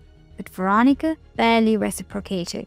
She seemed far more focused on the food in front of her than on engaging with Stephanie, often giving nothing more than short, one-word answers or half-hearted nods. To viewers, it came across less like a collaboration between two creators and more like Stephanie desperately trying to keep the video alive, while Veronica checked out completely. We mean, just look at this edit. I feel like, okay, I don't want to accuse you doing like the like of the angles, which is shocking. I feel like I used to kind of be like that in school. Tell me if you guys feel the same way, because I don't want to be alone in this. I used to do this thing where I would get genuinely upset when I would start my sentence on a line and it wouldn't end on a line. Really? The same line. Which caused for a lot of short sentences. You didn't have that. I like staring at the food. I'm like, that food though. But that was weird. Everyone thought it was really weird. Like, and I think that I'm engaged so early is because I dated so much in high school. This is just awkward on a whole new level, and that's where a fan of Mukbang entered the picture. Mukbang was one of the drama edit channels that made funny and shady compilations of mukbangers, often zooming in on awkward moments and adding music or captions to highlight them. Now, instead of letting the whole thing blow over, Veronica made a move that would haunt her. She copyright struck the Mukbang video, essentially taking it down. This decision backfired spectacularly. The mukbang community, already quick to call out creators for shady behavior, saw this as Veronica trying to silence criticism. It gave people the impression that she couldn't handle being portrayed negatively, and instead of proving her innocence, it made her look even guiltier. As the backlash piled on, Veronica became increasingly defensive, and her name started getting dragged through every mukbang-related drama thread on the internet. Suddenly, she was no longer the quirky Canadian mukbanger, she was the problematic creator people love to gossip about. And this is exactly where Nikocado Avocado comes in. Nick, being who he is, never passes up an opportunity for drama. He had connections with both Veronica and Stephanie, and he saw the tension between them as a perfect chance to insert himself. In classic Nick fashion, he made it his mission to get involved, pick sides, and stir the pot even further. This messy web of Veronica's drama with Stephanie, the Mukbang controversy, and Nick inserting himself into the chaos all served as the foundation for what would later explode into Stephanie Hsu versus Nikocado Avocado, one of the most infamous feuds in mukbang history. The reason this whole situation blew up the way it did because copyright strikes were a massive issue on YouTube at that time. Smaller creators lived in constant fear of their channels being taken down over just 1 or 2 strikes, while bigger creators often got accused of abusing the system of silence, criticism, or parody. So when Veronica Wang copyright struck Shipbang's parody edit, it wasn't seen just as her being thin-skinned, it was viewed as her flexing her power against a smaller creator.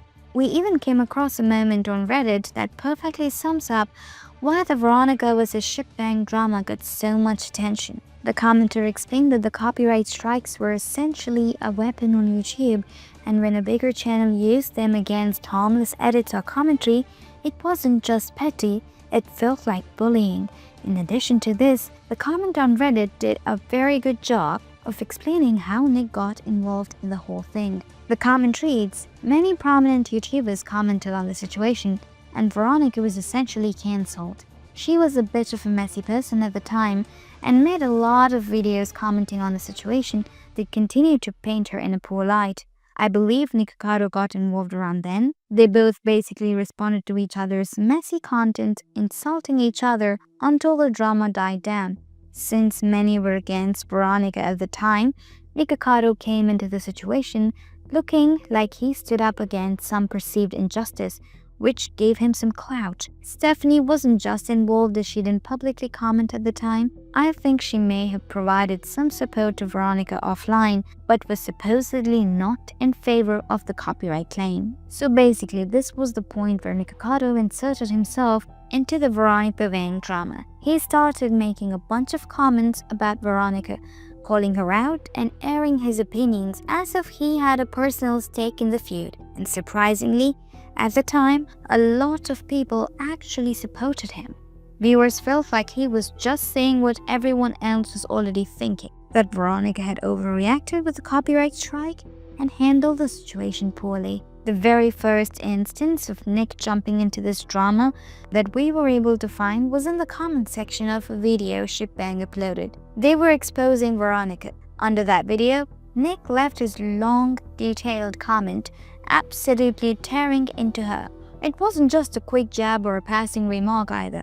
It was one of those wall of text style comments where he laid out his frustration point by point. He accused Veronica of being disingenuous, manipulative, and unfair, and you could tell he was fired up. From what we were able to find out, he made his comment against Veronica because she had previously commented on Shipbang's video saying how much she liked them, and then she went and copy-striked 2 of the channel's videos, which according to Nick and a lot of people was very hypocritical and two-faced. We found this comment Veronica left on Shipbang's video saying, "This video is funny to me because I edited the original and found literally nothing wrong with it. We had a lot of fun, but people are going to take it the way they wanted to take it. Still, I hope more compilations come out." Yeah, she was hoping for more videos to come out because she was going to take this one down for sure. Anyway, like we said, Nick was mad about it, and he left his very angry, very long comment on Shipbang's channel. He wrote, "It's very two-faced to comment on somebody's channel how much you enjoy them and then later strike that same video and try to get them kicked off YouTube completely. I thought your video was cute and lighthearted.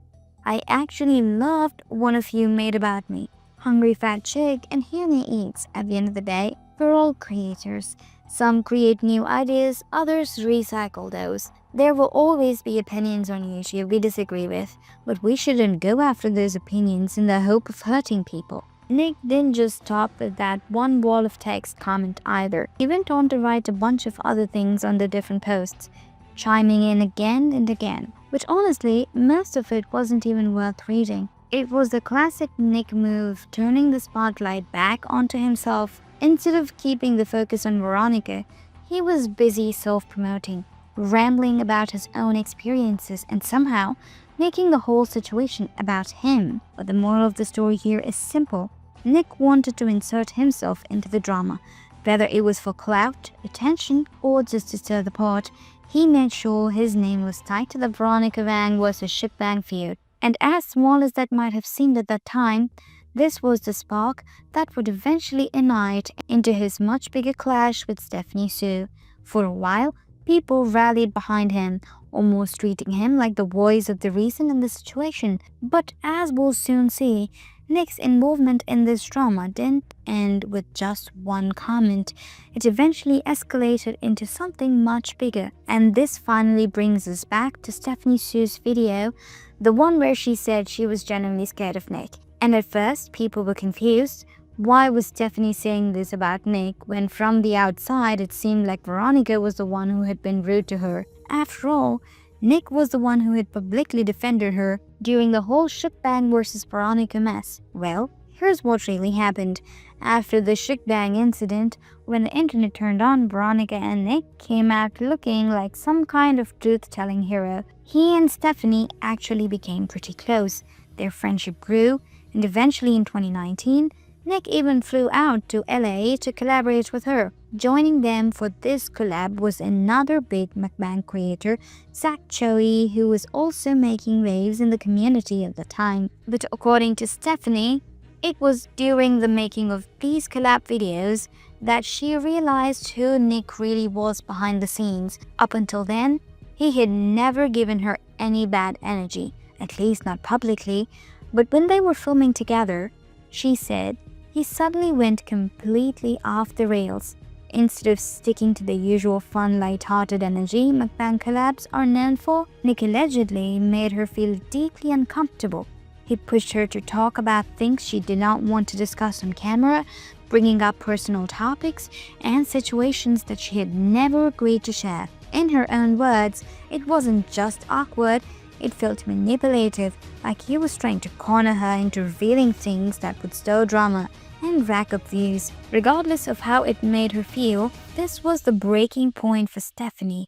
The moment she realized Nick wasn't just messy for the sake of content, he could also come across personal boundaries in the ways that left her genuinely shaken. In Stephanie's own words, her friendship with Nick grew quickly and intensely that she felt comfortable opening up about some of the most painful chapters of her life. She explained that Nick had actually been the one to start sharing deeply personal stories first, things about his past, his struggles, and his vulnerabilities. Because of that, she felt safe enough to trust him, to let her guard down, and eventually to share her own trauma with him. One of the most emotional moments she described was when she confided in Nick about her experience with SA. For her, this wasn't just a casual conversation.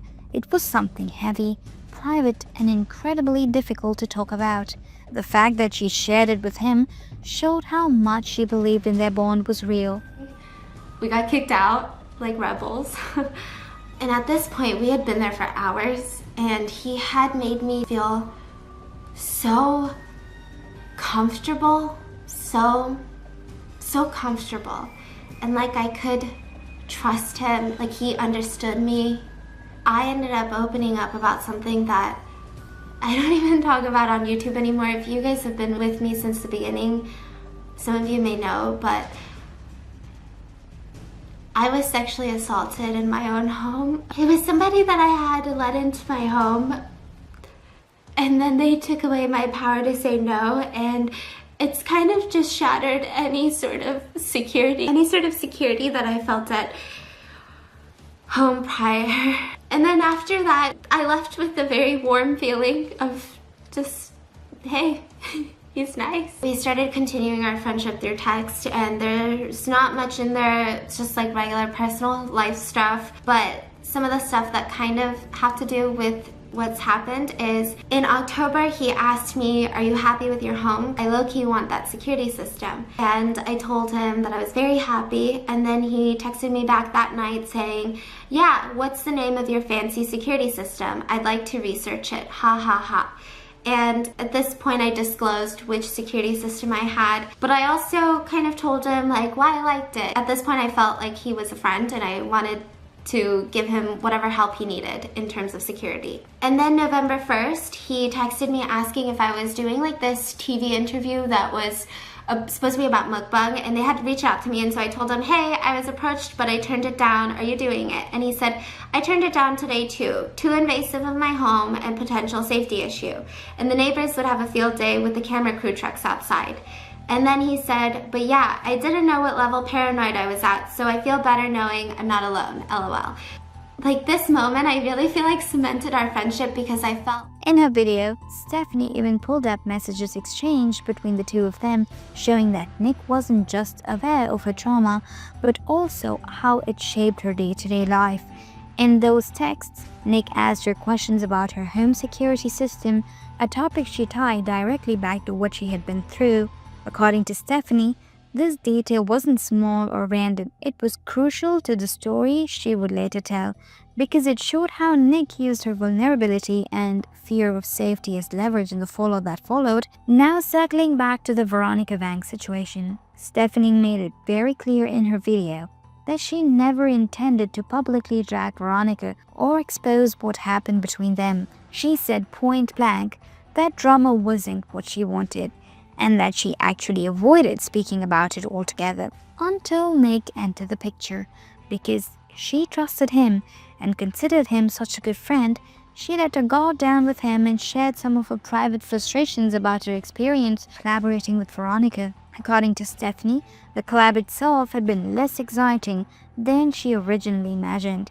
She explained that Veronica was in the middle of dyeing her hair pink at the time, and instead of focusing on filming, Stephanie ended up driving her around town looking for hair dye and salons. What was supposed to feel like an exciting collaboration between two creators ended up feeling more like Stephanie was playing the role of Veronica's assistant. And him, I could probably say that I was kind of taken aback by how comfortable he was. He just kept saying, like, yeah, that's online. You can trust me. Hopefully you can trust me now. I do. Yeah, you do. Yeah.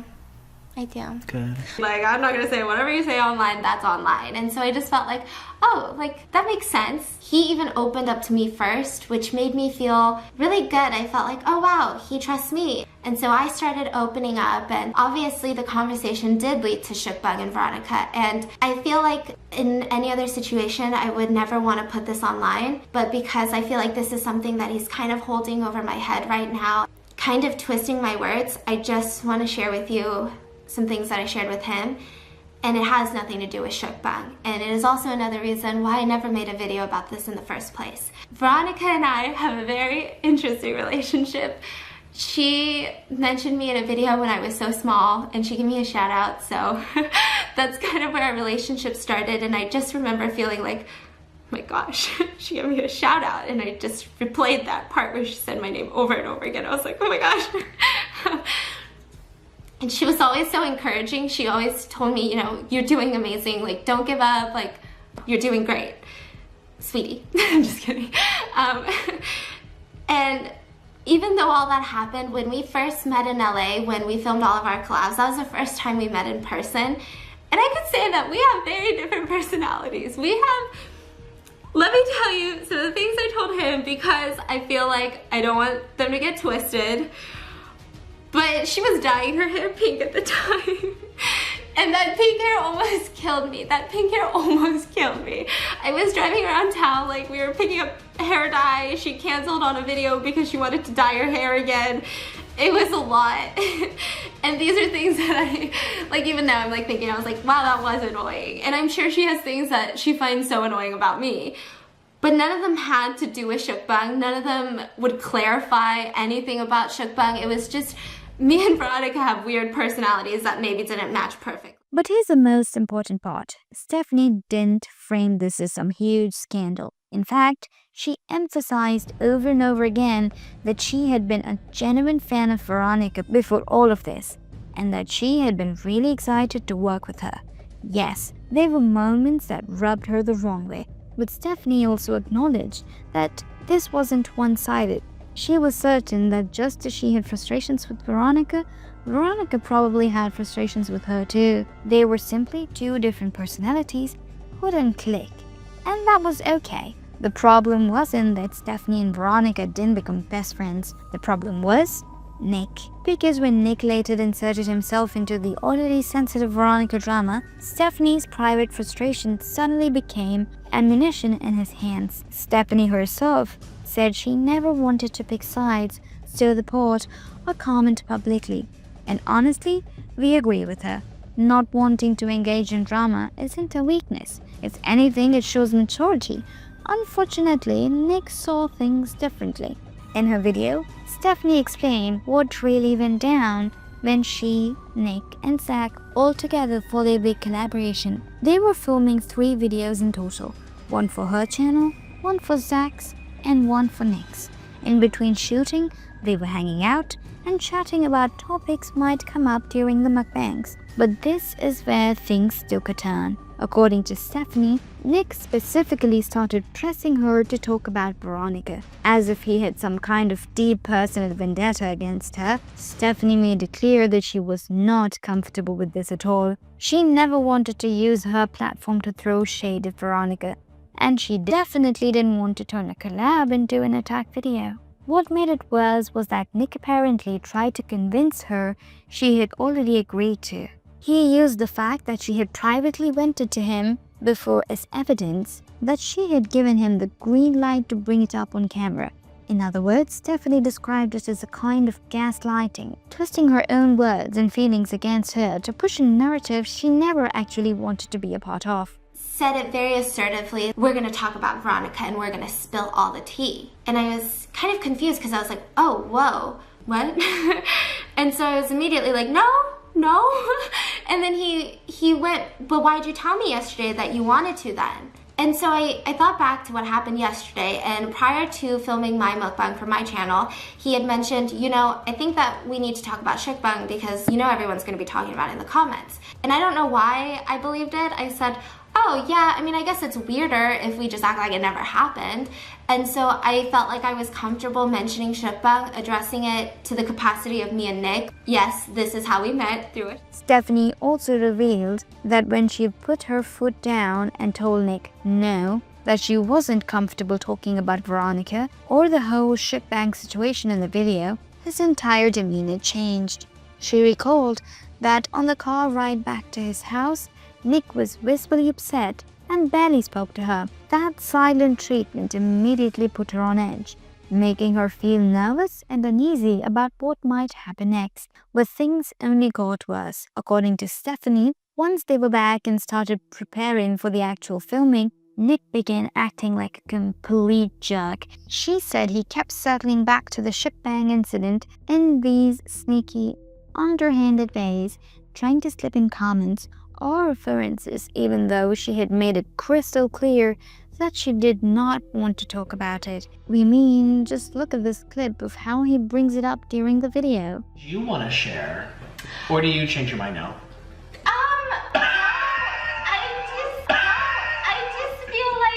You said you wanted to talk to your viewers with me here, because you never talked to any of your viewers. It's honestly hard not to feel sorry for Stephanie in this situation. She looks completely flabbergasted, uncomfortable, caught off guard, and very clearly not wanting to discuss the topic. Yet, instead of respecting her boundaries, Nick keeps pushing and twisting the situation in a way that makes her feel like she's the one doing something wrong. It's manipulative at its core, all because she didn't want to talk about something personal, something that she had every right to keep private.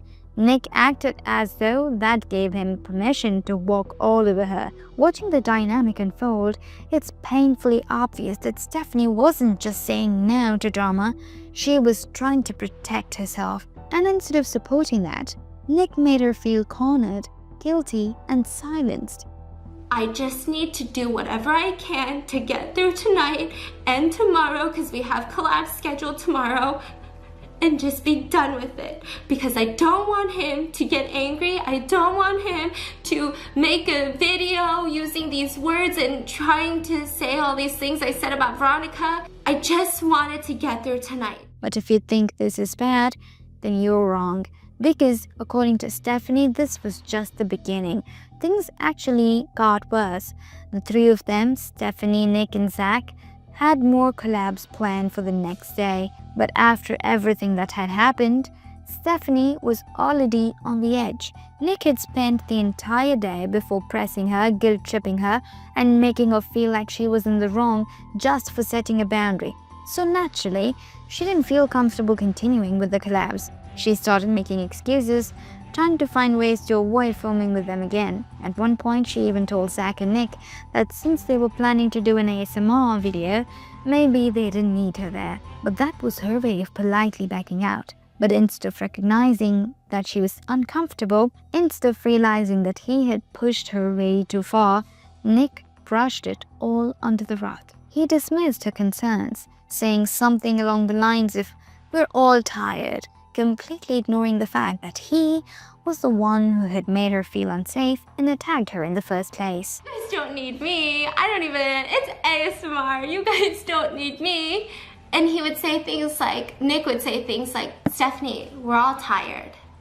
So I felt. However, despite all of this, despite Nick quite literally bullying her into discussing private matters she had already said she didn't want to talk about, Stephanie still stayed. She still stood by her commitment and decided to go through the filming with the ASMR video, the third and the final one they had planned together. But even then, Nick couldn't leave it alone. He couldn't respect her boundaries or let the situation rest. During the video, he felt the need to badger her yet again, sliding in little comments and asking if there was anything else she wanted to say. And once more, you can visibly see the discomfort on Stephanie's face, that same subtle bullying, that same pressure, all happening on camera for the world to see. What would you like to say?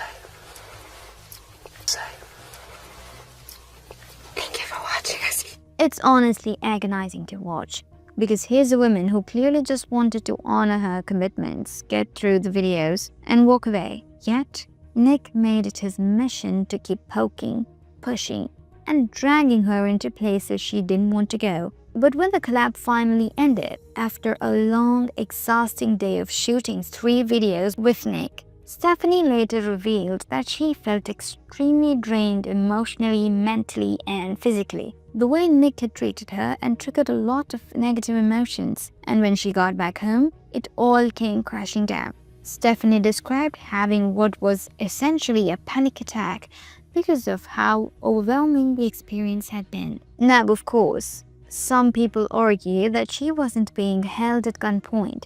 She technically could have walked away at any time, told Nick to stop, or refused to continue filming. And while that's true on the surface, it ignores the bigger picture. At this point, Stephanie and Nick weren't just casual acquaintances. They had become friends. She trusted him with personal information about her life, about Veronica, and even about her trauma. When someone you confide in turns around and uses that trust against you, it's not easy to process in the moment. Most people freeze, rationalize, or try to push through.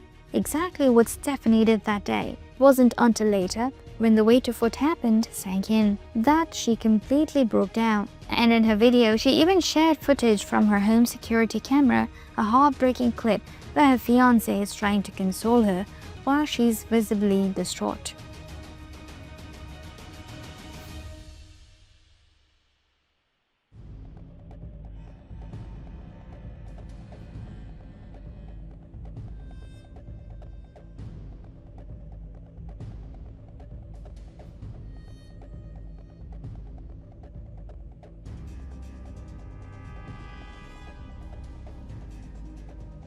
But here's the thing, the nightmare didn't end with one day of filming. Stephanie, Nick, and Zach had another collab scheduled for the very next day. It was supposed to be another marathon filming session, with all 3 of them shooting multiple videos together. But after the way Nick had treated her, Stephanie simply wasn't up for it. She had explained in her video that the night after the collab had been horrible for her. She barely slept, tossing and turning, emotionally wrecked from everything that had gone down. She said she was in and out of sleep until 2 p.m. the next day. And yes, remember that detail, because that exact phrase, in and out, would later become one of Nick's favorite weapons against her. But in that moment, Stephanie was just a human being trying to recover from an awful experience. When she finally woke up that day, she saw her phone flooded with missed calls and texts from both Nick and Zach. They had been waiting for her, confused and maybe even a little annoyed that she hadn't shown up. Stephanie, still shaken and exhausted, finally sent a message back explaining the situation. She said in her text message, "Hey guys, sorry I've been in and out of sleep all afternoon after staying up later after getting back. I don't think I'll be able to film any collabs today. I'm feeling really sick, and I realized I had a few sponsors due before year's end that are really time sensitive. I'm sorry, I hope you guys understand, but I'm really happy that we knocked some yesterday." And that's when things started to unravel even more, because Nick didn't just take that explanation and let it go. Nick responded with very angry messages saying, "You just now realized I have been sitting up here for 5 hours.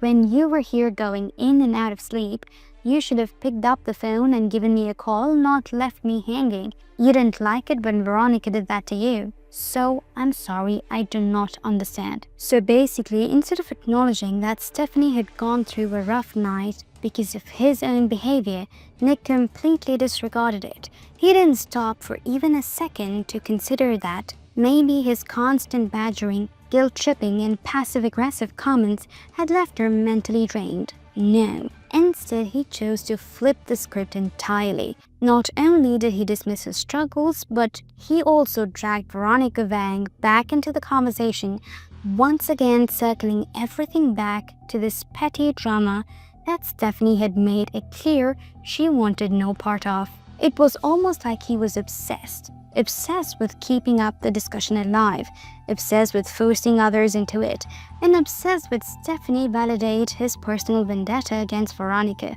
And instead of realizing his mistake or offering even the smallest bit of empathy, Nick doubled down. And what did Stephanie do? She kept apologizing to this guy. The revelation was huge, because it proved that Nick wasn't just being passive-aggressive in the moment. He was actively trying to pit people against each other and control the narrative behind the scenes. And the fact that Stephanie came prepared with screenshots made it impossible for him to brush off like he had with his own so-called proof. And if the screenshots and timestamps weren't enough, Stephanie also included an actual picture from a video clip from her security cameras. In this footage, you can literally see Nick walking around her house with his phone out, recording and taking pictures while she stepped away to use the bathroom. Although the screenshot was somewhat blurry and hard to make out clearly, the context made it obvious what was happening. This completely contradicted Nick's defense, since he had insisted she was always there when photos were being taken. Stephanie also responded to Nick's explanation about taking pictures inside her house. Nick had claimed that he only took photos while she was present with her knowledge, even showing a picture of Stephanie standing near her counter as supposed proof. But Stephanie clarified that this wasn't the case at all. She said Nick had asked to take a photo of her filming setup, and she assumed that's what he was capturing. What she didn't realize was that he had also taken a photo of her in the frame, something she never consented to. In short, Stephanie made it clear that the photos Nick tried to pass off as consensual were the additional footage, only further exposed the holes in his story. From what we know, Stephanie's last video against Nick was really the final nail in the coffin. She completely destroyed him, and his reputation was left in shambles. At that point, Nick had burned so many bridges and made himself so manipulative that he needed to find something else to keep the shark content alive. He couldn't just keep relying on drama with other creators forever. He had to reinvent himself yet again. And it was around this time that Nick started leaning heavily into a new angle: his weight. Back in the day, he uploaded multiple videos saying he was mysteriously gaining weight and didn't understand why. Okay, we have an emergency. Oh my god, hold on. I have to close this down. We little sloths? We have an emergency. What is in here? What is in here? What is in here? Oh my... What is this? Say hello to my double chin. Say hello to my arm. Of course, the answer was obvious to everyone watching. He was eating massive amounts of food on camera every single day. But Nick spun this into a whole storyline, turning his own body into the content. Instead of just eating for views, now he was eating and documenting his physical decline, playing it up with emotional videos, exaggerated titles, and constant thumbnails of him crying while surrounded by mountains of fast food. What started as a few casual comments about weight gain snowballed into a full-blown spectacle. He knew people couldn't look away, whether they were concerned, disgusted, or just morbidly curious. And just like that, Nick found his new formula, turning his health, his appearance, and his emotional breakdowns into entertainment. He didn't just stop at crying thumbnails and dramatic titles either. Nick doubled down by making his videos as disturbing and chaotic as possible. He started posting clips of himself smushing noodles all over his face, shoving entire cakes into his mouth, screaming at the scale when it showed his weight going up, and throwing tantrums like a child. What once started as quirky mukbang and spiraled into a full degeneracy. I don't want... Stupid noodles! Stupid noodles!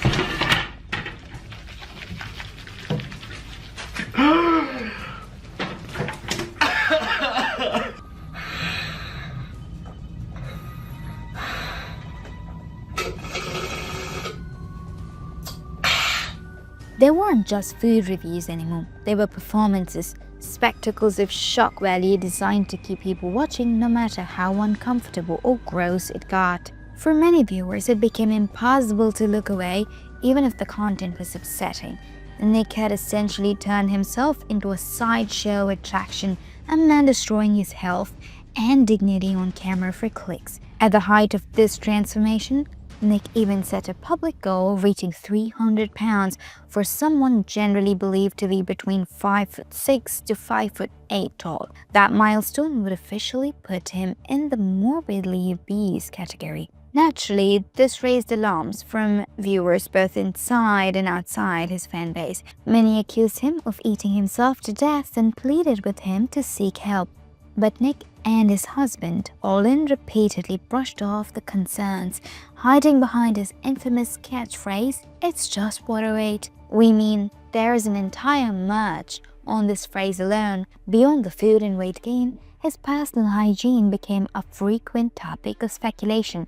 Rumors spread that he rarely showered or brushed his teeth, something he seemed to encourage through disturbing antics. In one now-deleted video, he even filmed himself experiencing incontinence in bed, walking all in the process before randomly singing about potatoes and chicken. He justified it by saying incontinence was common among people who did extreme spice food challenges. I'm like, let me open these covers. What is on my butt? And I open up the covers. And this is what I saw.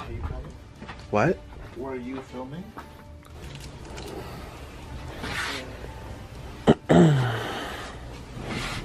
No. Orlin, look at this. You pooped yours?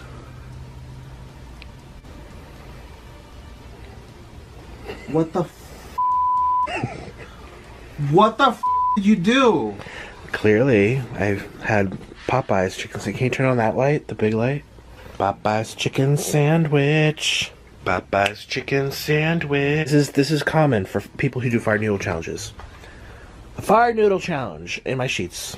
Huh? And Orlin's gonna wash it. I'm not washing that. Yeah, you are. I'm not gonna wash that.